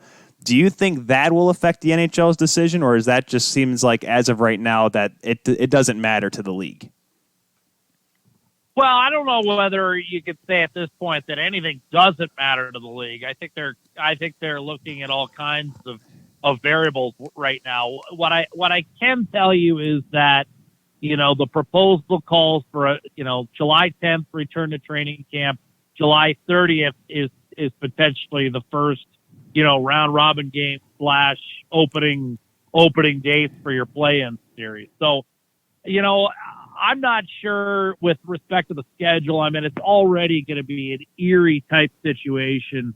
Nothing's going to feel normal. So I'm not sure timing of the games and any of that kind of scheduling is going to be that much of a deal breaker one way or the other from an NHL point of view. I think, especially with some of the outbreaks we've seen, the NHL is really looking to keep that bubble tight in the interest of safety for all concerned. Right, and that's obviously going to be their most important aspect to look is when they come back. But I got to ask you, from broadcaster to broadcaster, Jack, how do you think it's going to be? I mean, what have you been told? How your role will be affected with everything that's going on? Obviously, broadcasting for the Oilers. I mean, when you go to the hub city, I mean, are you going to be with the team? Are you going to be in closing that bubble? How is that going to be for the play-by-play guy's perspective? Well, I mean, I think it'll be a challenge. I'm right now, Tyler. I guess preparing. I don't know whether that's the right word, because there's no way to truly prepare until you do it. But I'm expecting to handle the play-by-play duties, off a monitor in some local studio. I mean, that's what I anticipate happening. I don't know that for sure. I haven't been officially told by either the Edmonton Oilers or the National Hockey League, but I would suspect, with everything I'm hearing about how tight they want to keep that bubble, that I will not be in the arena broadcasting the game. So, that'll present a whole different set of challenges, especially for anything that happens behind the play or away from the play. I'm not going to be depending on my own eyes. I'm going to be depending on those professionals that are tracking the game and taking it off a monitor feed. And you know what? It's nothing that a lot of my colleagues haven't done for various Olympic sports or other, international events where they haven't traveled to the event itself. So it'll be a challenge, but it's a challenge that a lot of broadcasters are handling right now in light of this pandemic is everyone's got to make adjustments and everyone's got to find a way to bring their A game no matter the circumstance. It's interesting you mentioned that being in a studio because I'm a NASCAR fan, and they've been doing the iRacing, but now they're coming back, obviously, to being at live tracks. But, Mike Joy and Jeff Gordon for NASCAR on Fox, they've had to actually broadcast inside a studio, but, of course, they have, different monitors covering different parts of the track. So I would think that the NHL would help broadcasters that are broadcasting remote having different cameras, almost like the Situation Room in Toronto, having different angles, so you'd be able to see for yourself what's going on all around the rink. Yeah, I mean, again, I don't know what the feeds are going to look like. I do know that I've asked for a couple of different monitors, one for myself, one for my color commentator, and we'll just do the best we can and try to make it as though we were there, but also conveying, the weirdness of not being there. I think whenever you put on a broadcast, it's incumbent upon you to try to bring the event home, but also bring your own experience home. So I'm sure it'll work out. I'm sure I'm, capable of figuring it out, but it's definitely going to be weird. And it's, unlike anything I've ever really tried. And one of the reasons you get into play-by-play rather than, maybe a studio host or a sports anchor, in some of those more traditional roles is I never, wanted to be behind a desk and not at the actual event. Well, the pandemic has kind of forced my hand, so I better figure it out sooner rather than later. Yeah, I guess we all need that sort of odd experience. I mean, heck, that's how I started broadcasting, sitting on the couch, muting the game, and calling it myself. So obviously it's something there you go. Something we've all done. But, talking about now getting to the Edmonton Oilers team you will be calling, whether it be at the rink, whether it be at a studio, whatnot, this has been a team that I don't want to say has been a head-scratching team, but it's so funny. It's fun to watch them play because you have guys like Leon Draisaitl, Connor McDavid. But then after that, it almost seems like it kind of, at least in terms of the statistics on paper, it falls off a little bit. Kassian has 34 points, but he's tied for fourth in the team in scoring with Oscar Klefbom. Does it still seem like, Jack, that this Oilers team is still led by the two-headed monster that is McDavid and Draisaitl? Well, no question it is, but I don't think it's, much different. I mean, look at Boston's statistics. Look at what happens after you get through Pasternak and Marchand. I mean, that or look at, Chicago, Taves and Kane, Crosby, Malkin. I mean, it's funny. The NHL and the definition of a balanced lineup, really, if you dig deep into those statistics and you actually look at those teams, you'll see a pretty dramatic fall off on more of them than not. I mean, there's not a ton of teams out there where, every guy's, right around 40 or 50 points. And I'll tell you what, they're certainly not one of the more successful, teams out there. I mean, the NHL at the end of the day is like the other sports in the sense that you need some stars on your team to have a big year. I mean, there's not too many teams out there, not really since the LA Kings, and even they, had Kopitar and you had Jeff Carter scoring 30 goals. I mean, it's hard to come up with a completely balanced lineup. I think Ken Holland, made some key additions in the bottom six with respect to Josh Archibald and Riley Sheahan. He got a few breaks in the, development that perhaps came earlier than many expected of defensemen like Ethan Bear and Caleb Jones.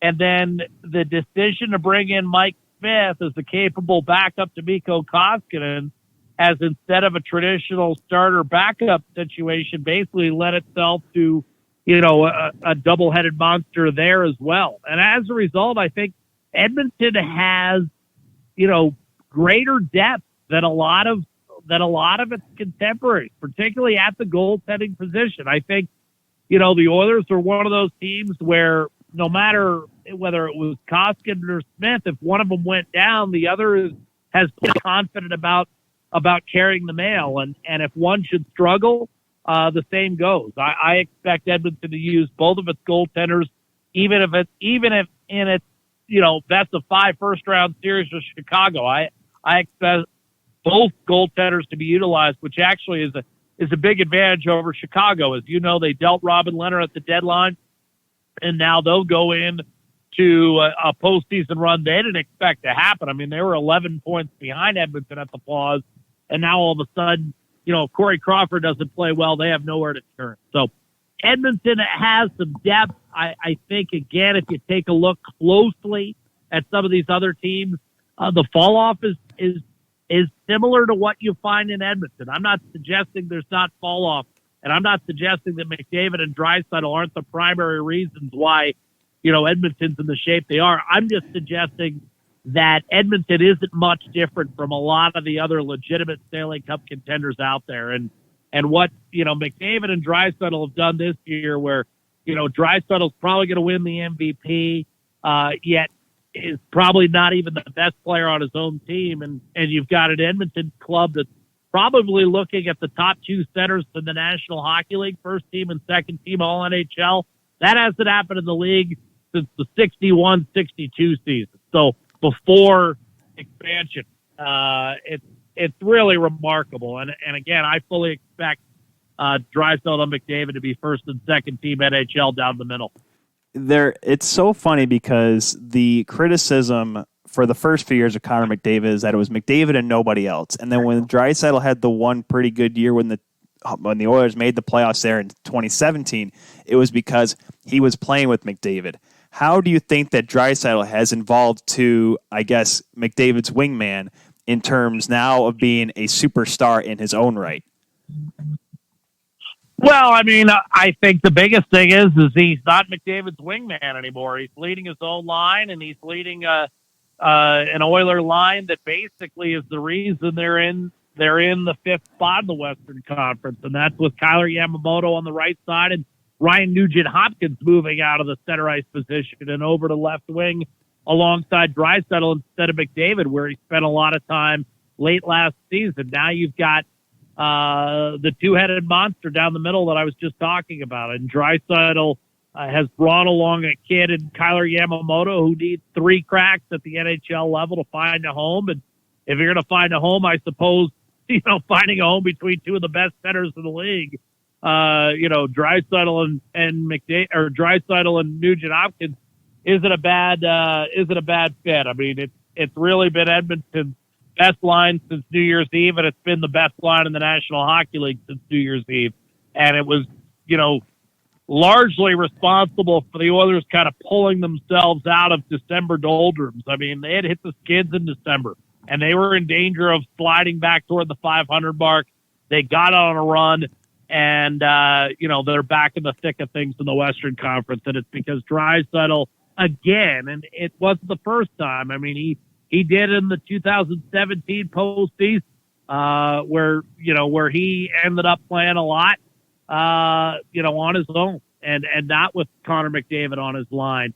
He carried the mail for the Oilers. He was their leading scorer in that postseason run.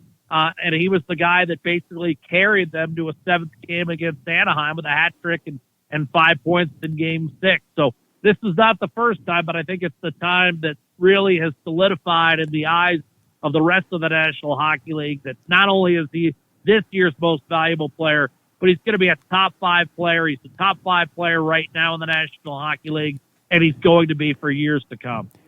There were 11 games left, or 10 or 11 games left for the Oilers. Do you think he could have hit 50 again? Absolutely. I think he might have very well caught, Pasternak and Alex Ovechkin for the Rocket Richard. I mean, he was scoring at a significant clip right before the pause. And, of those 11 games, there were a few, against the bottom of the Western Conference. I mean, Draisaitl's a guy who scores goals in bunches, and he was really coming to the wire like a thoroughbred. I think he might have been 7 back at the pause, if memory serves.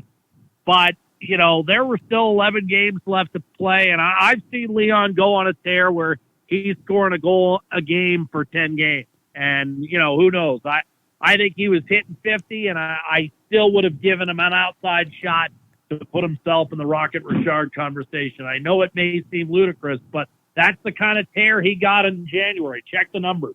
Yeah. He was on an incredible run. I think at one point he scored 13 goals in 11 games. He has that kind of talent and that kind of ability to shoot the puck when he's not distributing it.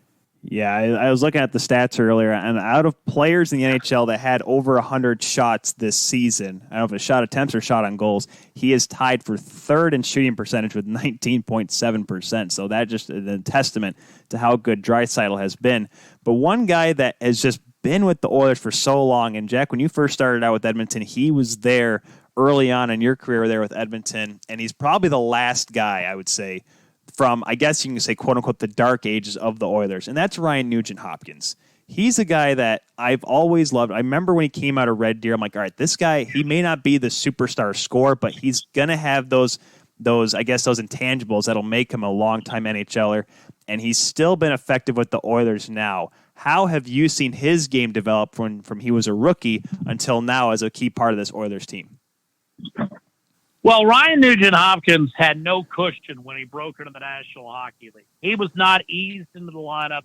He was on a line, by and large, with Taylor Hall and Jordan Eberle, and had to play against the Western Conference beast for years. Andrzej Kopitar, Ryan Getzlaf, Jonathan Taves, Joe Thornton. That's all he played against.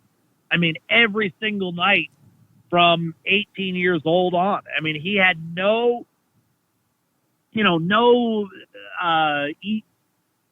transition period in the National Hockey League. I mean, he was facing 10-year vets, 15-year vets on a night-in, night-out basis, the world's best players certainly at that time, by far the best conference.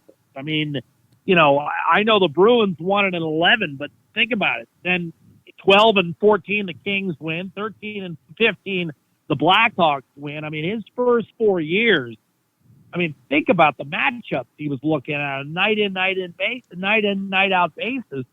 And so, the defensive aspects of his game, I think, developed more quickly than the offensive aspect, because every coach, especially with a young player, needs to trust you defensively first. And Nugent-Hopkins knew if he went for all offense and, the Oilers were losing games 6-3 and 7-4, that he'd find himself, stapled to the bench for long periods of time or being moved away from that first line ice time. So, he established himself as a two-way player, and I think only now with some of the pressure off where he's, been able to play some second-line minutes for the first time in his career over his last couple seasons, and he's been able to, play on the wing alongside McDavid or alongside Draisaitl and not have to take every defensive zone face-off and, have to worry about checking first all the time.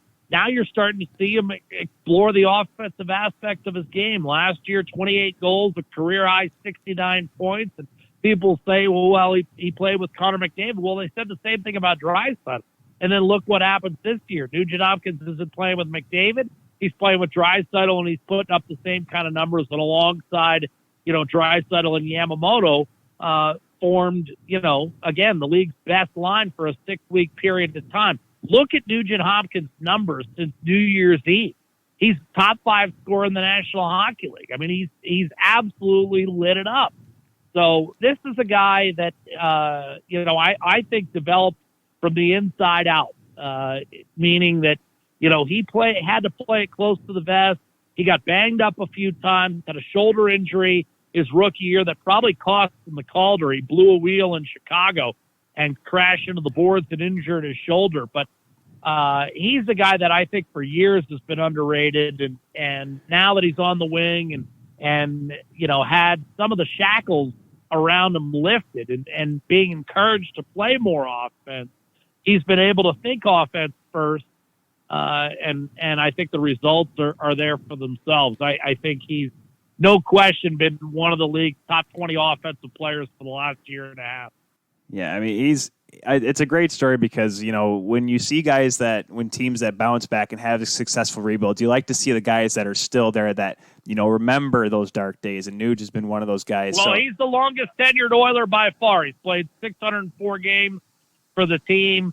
And unlike Oscar Klefbom, I mean, the only time he saw in the minors was in the lockout period where he, Hall, and Eberle all went down there. But, that 2011, first round of the draft is looking pretty sharp with Nugent Hopkins at 1 and Klefbom at 19. I mean, for me, he's right there with Landeskog as really the jewels of that draft.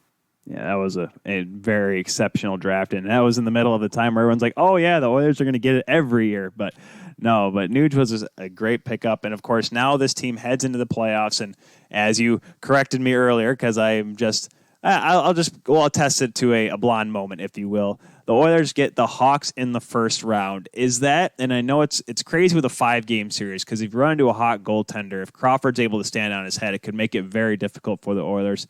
How important is that Edmonton goes into this series focused on just getting the job done to move on to the next round? Well, I mean, you're dealing with a Chicago club that, the last time you came out of a kind of a mid-season pause was the 2013 lockout, and the Hawks went 21-0-3, I believe, coming out of the lockout. Now, that was a different team. That was a much deeper Chicago club. But you're right. I mean, you got Corey Crawford, you got Duncan Keith, you got Patrick Kane, you got Jonathan Toews. Those guys, if they get hot and are playing at maximum capability, can make your life miserable, especially in a short series. So it's about exploiting the matchups down the middle from a depth perspective. And, there's no way, Jonathan Toews, if he takes McDavid, fine. Draisaitl's going to have a field day with either Kirby Dach or Dylan Strome defensively. I mean, there's no way those two guys can keep up with Draisaitl. And fine if you want to match up with what I called was the league's best line, and that's Draisaitl, Yamamoto, and Nugent Hopkins. If you want to put the Toews line there, then you've got, a potential situation where, you've got to deal with Connor McDavid. You'll have Patrick Kane on the wing, but who deals with McDavid's foot speed? I mean, Dylan Strome is a buddy of his, but McDavid's not going to show him any mercy. And Kirby Dach, has played 65 NHL games. I mean, I think Kirby's going to be a capable player. I'm not sure that he's going to be, the off-the-charts talent that ultimately you associate with a top 5 pick, but I don't like that matchup for Kirby Dach in the postseason. So that's where Edmonton can take advantage of Chicago. Depth on defense is not even a question mark. I mean, Chicago's going to have a guy coming off an injury, Calvin DeHaan, in their top 4. They don't have anywhere near the depth on defense Edmonton does. I mean, it's quite possible that, guys like Mike Green and Chris Russell, who've played more than 800 games in the National Hockey League, aren't even going to crack the lineup on an everyday basis. I mean, all of a sudden, Edmonton has a huge advantage in depth on defense, and especially in goal. As I talked about, if Corey Crawford doesn't play up to par, there's nowhere for Chicago to turn. Whereas the Oilers could flip the switch, and Mike Smith and Mikko Koskinen have both shown they can carry the club for weeks at a time this year. Who would you, if you're Dave Tippett, who would you rather go with? Is Koskinen your number one guy, or if he is, do you have him on a short leash, or would you go with the veteran Smith, who even though the Flames got knocked out so quickly by the Avalanche last year, was probably the Flames' best player in that series? He was their best player. Yeah, he was. You're exactly right. He was the only guy who really showed up in that Colorado series. I mean, Goudreau, Monahan, none of those guys had any kind of a series. They just weren't there. Mike Smith was the only reason that series was ever competitive. I mean, Colorado won it in 5 and needed an overtime win or two, and that's because of the way Mike Smith played. I think it'll be Mike Smith. I think, obviously, the history with Dave Tippett, he carried an undermanned Arizona club into the 2012 Western Conference Final, and Tippett, even though it's 8 years later, has seen enough of Smith this year to I think, ultimately give him the nod. I mean, has Koskinen been better statistically? Probably. But again, I think when you look at the difference between the two goaltenders, if there is any difference, I would say this, that Koskinen's poor games have been slightly better than Mike Smith's poor games this year. But when they've both been on, they've been equally as good. And that's the only reason I think, again, if you look real deep at the numbers, Koskinen has a slightly better save percentage and things of that nature. But I think Smith is going to be the game one starter. But as I told you earlier, Tyler, one thing I can really say with conviction is in a best of 5 series, I'd still place everything I got on Edmonton utilizing both goaltenders in this series. It certainly is the best problem to have. Last question here for you, Jack, before we let you go here today. Obviously, the playoffs really important here coming up for Edmonton. But yesterday, the Hall of Fame nominees for 2020 were announced, and of course, Ken Holland, who you worked with recently, is going to be inducted under the Builder strategy or under the Builder wing of the Hockey Hall of Fame, and of course, Kevin Lowe, longtime Oiler, he will also be inducted. How important and what is their two legacy in the game, both Kevin Lowe and Ken Holland? Well, obviously, Ken Holland's legacy in Edmonton is yet to be fully written. I think Paul Coffey said it best when he said, perhaps Ken Holland's best work has come in Detroit, but his best triumph might be the one he brings to Edmonton if he's able to get the Oilers over the finish line to a Stanley Cup, because this city has been starving for it. I think Ken Holland, 3 Stanley Cups, the run of postseason appearances in Detroit for 2 decades on. I mean, it kind of speaks for itself. I mean, you got a club in the postseason for a quarter-century run, and that's pretty impressive. The late round picks of guys like Henrik Zetterberg and Pavel Datsyuk, who were, cornerstones of the 2008, Stanley Cup team, and certainly contributors of the 2002 squad as well. Look, I mean, there's not much you can say. I mean, Ken Holland, is who he is. He has put a competitive squad on the ice for virtually his entire National Hockey League career. And in a brief period of time and without any, room to speak of on the salary cap, he's brought Edmonton back into the thick of things. For Kalo, look, I'm really happy for Kevin Lowe. I think the Hall of Fame should always be more than just about statistics. And he's the 7th Oiler from that run throughout the mid-'80s and early '90s that, reached the Hockey Hall of Fame, and he deserves to be there. And I don't want to hear about how, he didn't have 40 points after 1984. Someone messaged me yesterday, oh, this is great news for Brent Seabrook. And I'm like, look, whatever you might think of, all-star games and Stanley Cups and that sort of thing, is that the measuring stick? Brent Seabrook's had a hell of a career, but he's made 1 all-star game and has 3 Stanley Cups. Kevin Lowe is one of 5 guys to win 6 Stanley Cups without the benefit of ever having played for the Montreal Canadiens. And oh, by the way, he made 7 all-star games. You can't tell me that just because this guy didn't win the Norris Trophy that he doesn't deserve to be in the Hockey Hall of Fame. Guys inside the organization and inside that hockey team will tell you that Kevin Lowe was the backbone of the club, and the guy that brought everyone into the mix, the guy that was the most reliable teammate of anyone in that room. And anyone from Wayne Gretzky to Paul Coffey to Glenn Anderson to Grant Fuhr will tell you that. And Grant Fuhr said this validates the fact that we could play a little defense when we had to, too. Paul Coffey always tells me, hey, the reason I was paired with Kevin Lowe and Charlie Huddy is every once in a while we had to play defense. And Kevin Lowe did that for so many years. Speaking from personal experience, I remember the very first Christmas party I ever went to as part of the Edmonton Oilers organization. Of all the people, there was one guy who made sure to make the rounds and make my wife feel comfortable. She had been in Edmonton, a new city, a new country.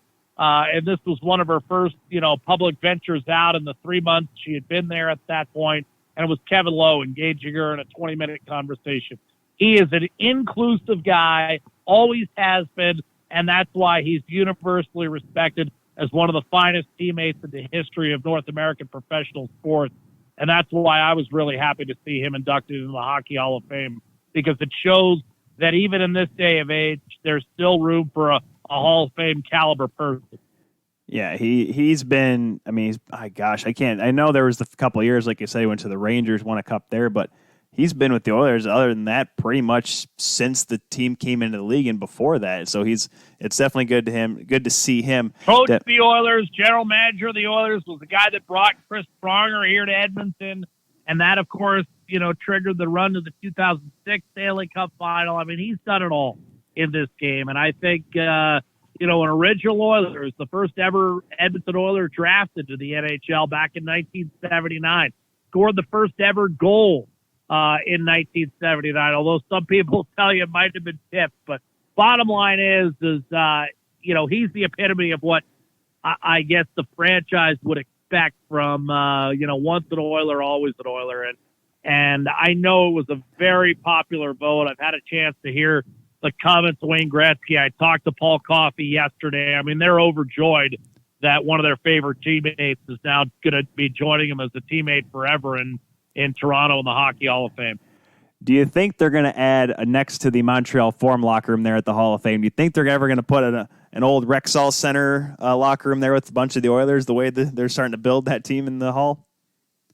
They probably should. They probably should. Like I said, I mean, I think of any team to, come in the post-expansion area. I mean, outside of the original six, I think the Edmonton Oilers have to be considered the most successful franchise, post-1967 in the history of the NHL. I definitely concur with that there, Jack. Folks, you can always follow Jack on Twitter at Edmonton Jack. Also, you can follow him on Instagram as well at Edmonton Jack. Jack, whenever we see you, whenever we hear you, whether it be at the rink in the playoffs, wherever that hub city may be, or in a studio, I'm sure Oilers fans will love to hear your voice, and because that means hockey will be playing. Thank you very much for taking the time today, Jack. I'm with you on that, pal. Appreciate it, Tyler. Thanks for having me on.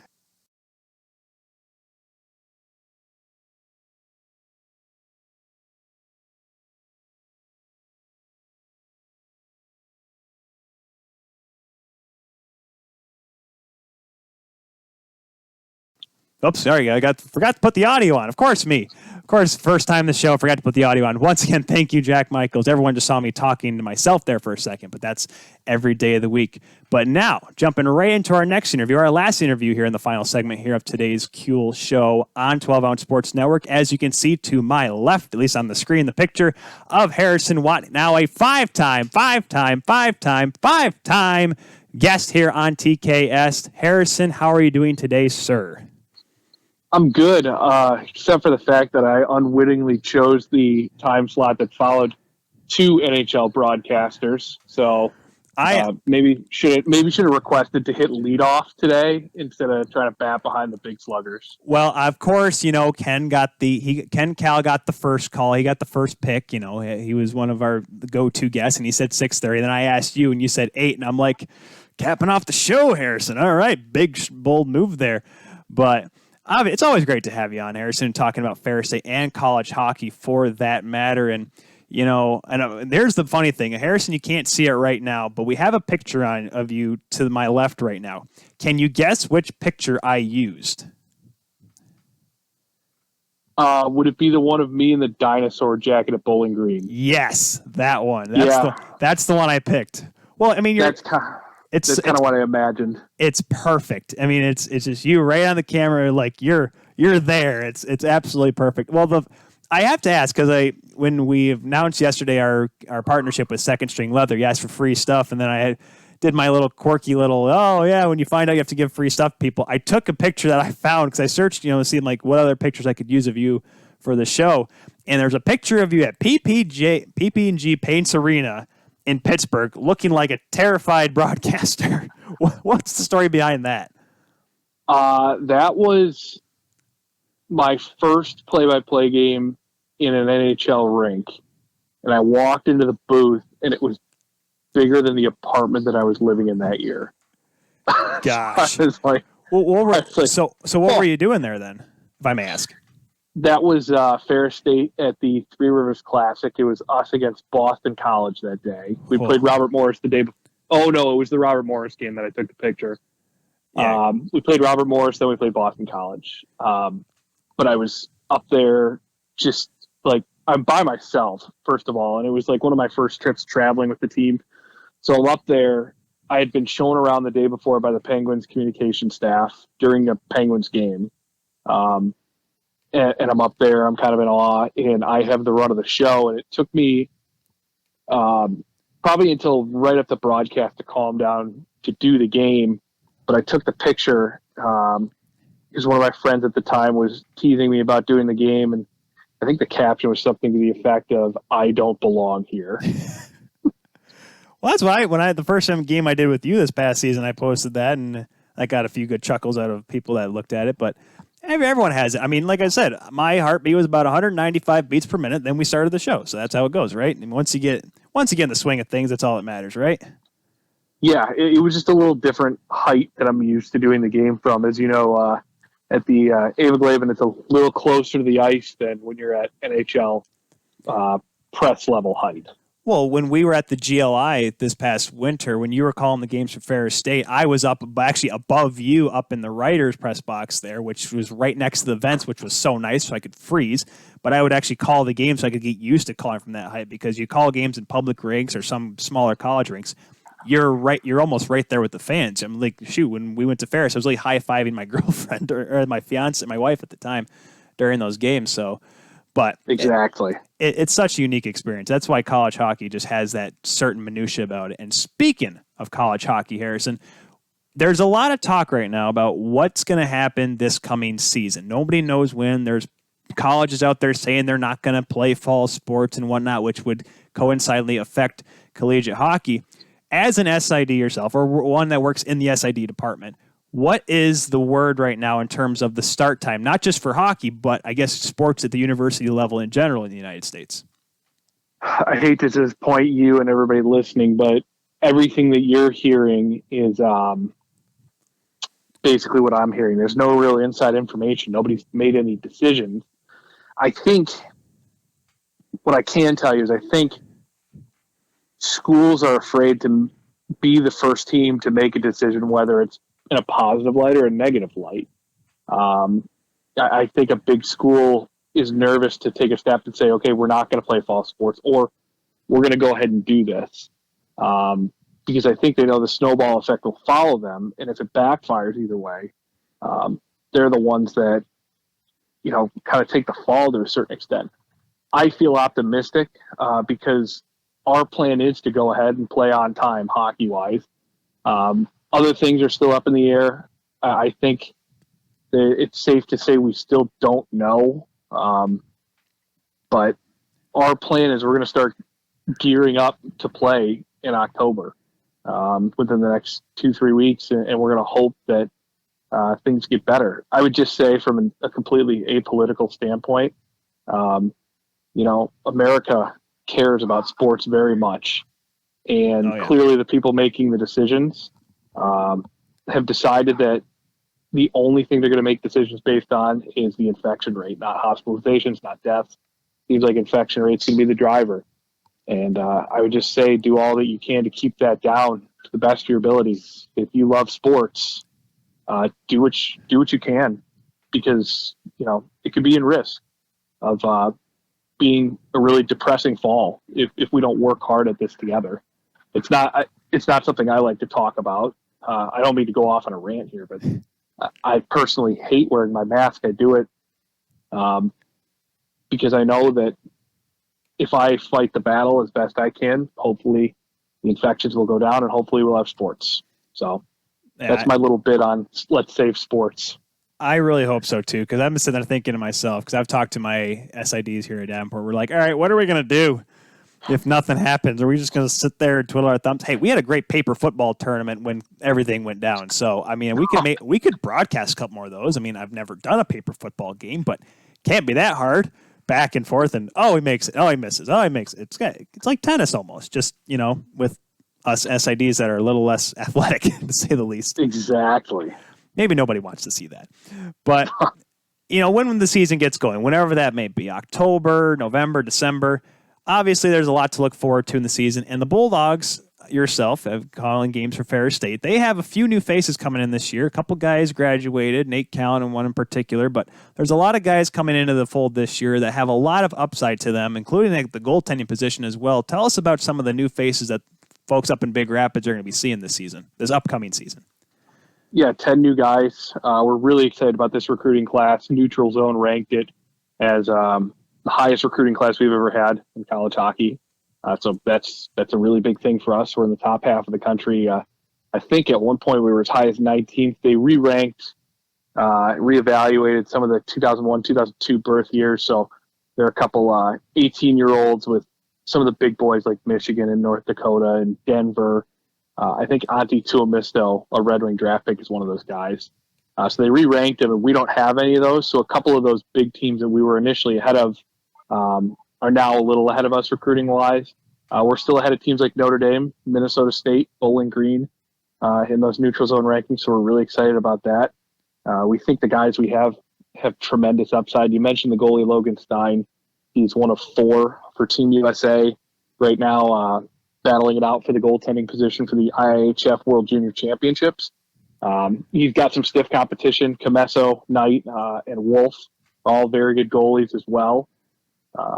But it's going to be, a good battle. It's good to have him in the conversation. We've never had somebody go to World Junior Championships from Ferris State. So we're hoping that Logan can be the first. Very supportive of that and him. He's a little bit of a taller goaltender, had a really strong year in the USHL, had to kind of battle it out with a little bit of an older kid. But he put on some really strong performances.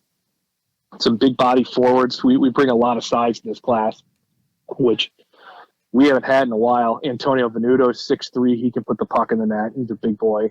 On the blue line, we've got Ben Schulteis is a big guy, 6'3". Drew Cooper's a big guy, 6'1".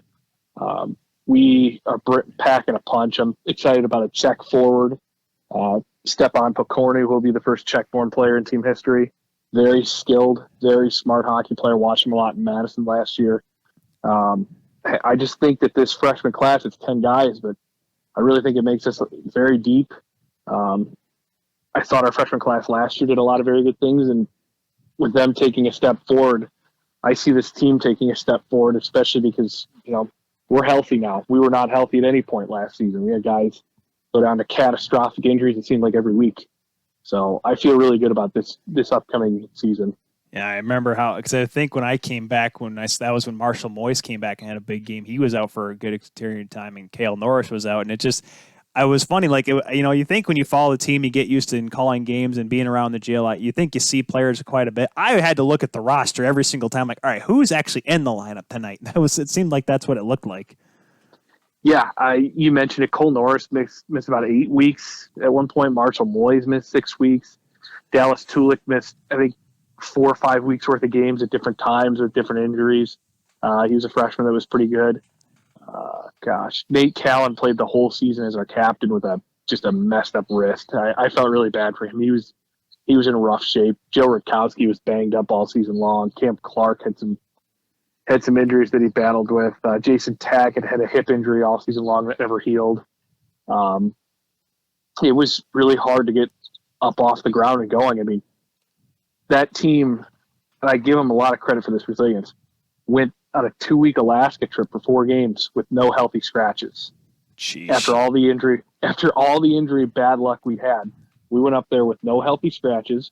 We went 2-1-1 on the trip. Very respectable considering the circumstances. We were missing most of our top 6 forwards at that point and a couple very good defensemen. They went on that trip and did a really good job. And they showed at times, especially early last year, how resilient they were. And then things got a little out of hand with the injuries, and it took some time to get some things right. But I liked a lot of their moxie, I guess would be the way I'd put it. They were never out, and there were times the last 2 years where you could just tell we were down and out, and that never happened with last year's team. And the thing is, too, like that schedule at the end, the second half of the year was just rough to be a part of. But there were some, like you said, there were some high points. There was Jake Willits having a great season. And you talk about all the injuries, and a lot of those seniors like Rutkowski and Callan, they all went on to play pro hockey afterwards, though. But then again, if someone offers you a professional contract, what are you going to do? Say no? Yeah, no, it was second half of the schedule was tough. I mean, we went through and we only won 1 game after Christmas. But the thing I liked the most, and I hadn't seen it in a few years, was I would come to practice in February when things were bleak, and it just felt bleak. And it didn't feel that way when you walked in the rink. It felt like you were practicing with a championship team. They just had that attitude every day. They were just going to keep trying to get it right best they could. And there are teams, I've been on teams like this in high school, where you walk into practice and you know your season's going to end at a certain point. You don't have good feelings about it, but that was not that team. They were very resilient, and I respect that.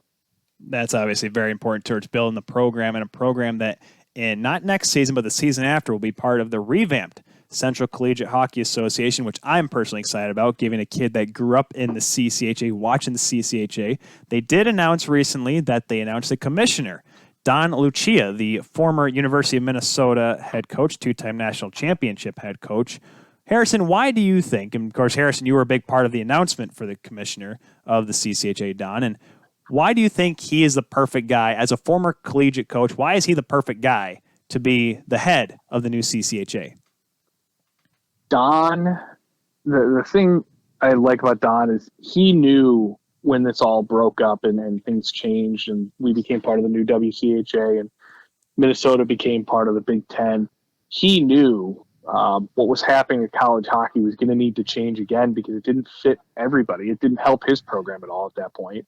And I would still argue that it hasn't helped them. I mean, they've struggled in the Big Ten. Attendance has been poor at Minnesota Gopher hockey. Now they're under Bob Motzko's leadership, who I think is a great coach. But Don is an ideas guy. I think he swings a big stick. Yeah, he speaks softly, carry a big stick, which works. I think he can follow his lead. He's already gotten very busy. One thing I really like, he's got a very good idea about officials. And he had the same idea, I think, back in 2013 when everybody split initially, that he wants all the Western leagues, the NCHC, the WCHA, the Big Ten, the new CCHA. He wants them all to share one pool of officials. So you're not going into a Big Ten building and getting Big Ten officials in a non-conference game. The worry initially was that the smaller schools and the smaller leagues were not going to be able to track the highest end officials. Right. But if you can save money by putting officials in geographical areas where it's cheaper to travel them, and you can keep a quality consistent across college hockey, and you don't go into a building. I don't know if this is part of his reasoning, but you don't go into a building, you get another conference's official or set of officials who treats you differently because you're not in their conference. So I think his ability to bring big ideas to the table, start moving them will be good. I think it could have ramifications on overtime rules as well. I think he's that kind of guy, and that could make things a little more exciting in college hockey. I would be for some changes. But I just respect Don. I only got to meet him once. It was very brief back in 2016, I think. But I could just tell that guy he's a leader, and he did a great job with Minnesota over the years. Times changed, their needs changed.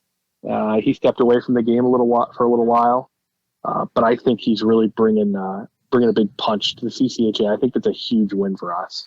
It's going to be exciting because you can probably attest to it too. And, growing up a little bit here in, Michigan, being a Red Wings fan, there was a lot. Joe Louis Arena was the home of CCHA. All the CCHA championships, the Ron Mason Cup, all were at the Joe. The CCHA has such an historic lineage, and it's even though it was not, it's not one of the oldest conferences. I believe the WCHA is probably still the oldest active conference, that or the ECAC. The CCHA, though, when it was around, especially in the 90s with Michigan State, even Ohio State plucking in there and had some good teams up there at Lake State, it was one of the best, if not the best conference in that era of college hockey. It was the best conference. Lake State won 3 national titles. Northern Michigan won 2. Two of them have some little controversy on that, but no one's going to talk about that here on the show. Northern Michigan won 2 of them as well. Northern, I think, only got 1. They got 91. 91, I think, was the only one they got, I believe. Oh, I have that. Okay, I'm thinking maybe Lake State. Took maybe Lake State's one from them. Sorry. Everyone in the UP's won at least once, that's for sure. Yeah. So, you look at it, and those are 2 good teams that pack a punch. Michigan and Michigan State won theirs. But it was a really great conference. Things are going to be different. I think there's no doubt about it. Things are going to be different, but the CCHA is going to be exciting. It's going to be good to have it back. The one thing I'm glad that we're keeping, Michigan Tech owns the rights to the McNaughton Cup, which is the regular season trophy in the WCHA right now, but it'll move over to the CCHA with us. I don't know if you've seen the McNaughton Cup, but it's like 4 feet tall and straight cup. This thing is swag. Oh, it's really nice. Yeah.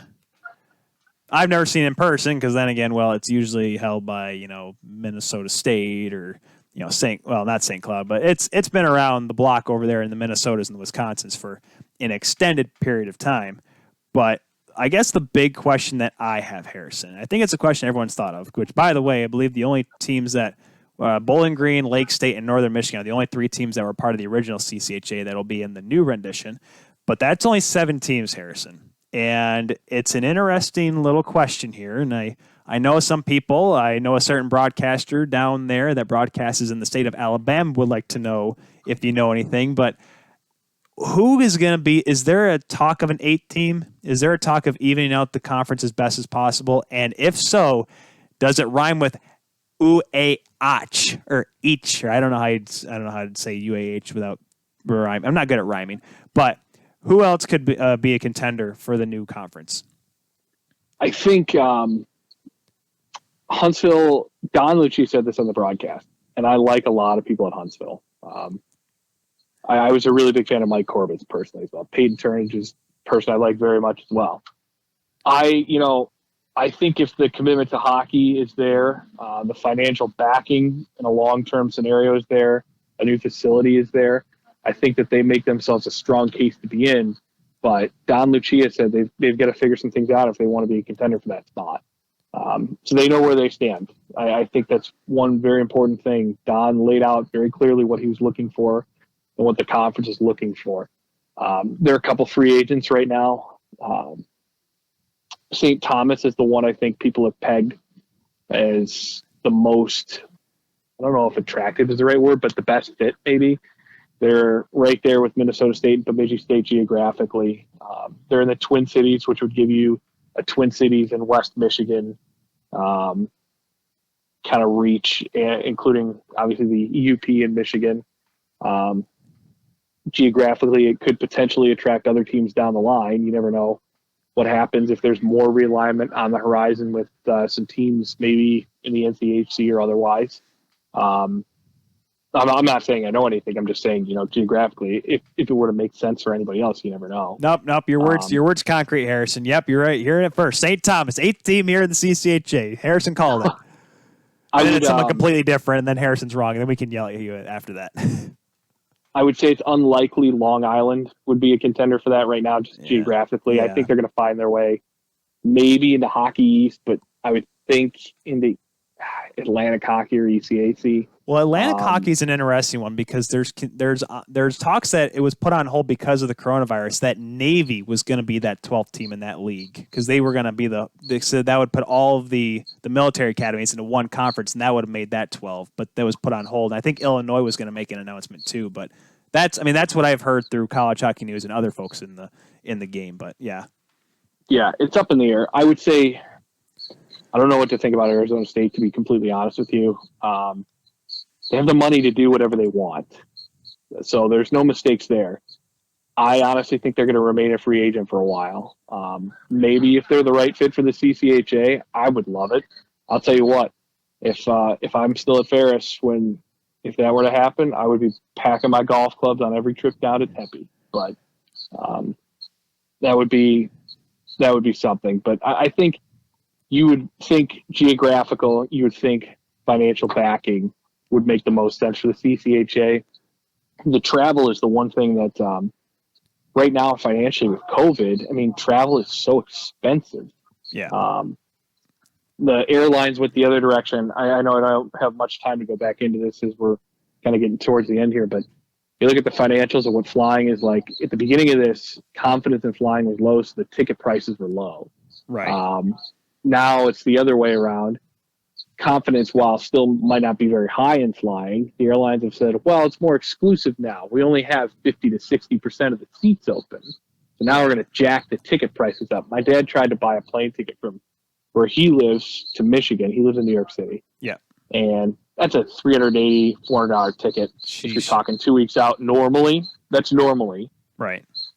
$950 is what it came out to. So, I mean, you think about the financial strain you put on schools by having to repeatedly go long distance, and it can be tough. So I think the financial component of this is definitely a big part of the new CCHA. So when these schools and the athletic directors and the commissioner decide to sit down with a school, they're going to do it knowing that their school can financially continue to do this and support other sports at the same time. So, yeah, whoever does it is going to have to make sense everywhere for the CCHA. Yeah, I remember I talked to Peyton Turnage a couple weeks ago here on the show. I was really excited. He was thinking, man, this could be it. And if they can really pull it off, we saw that with the support that they had to save the program.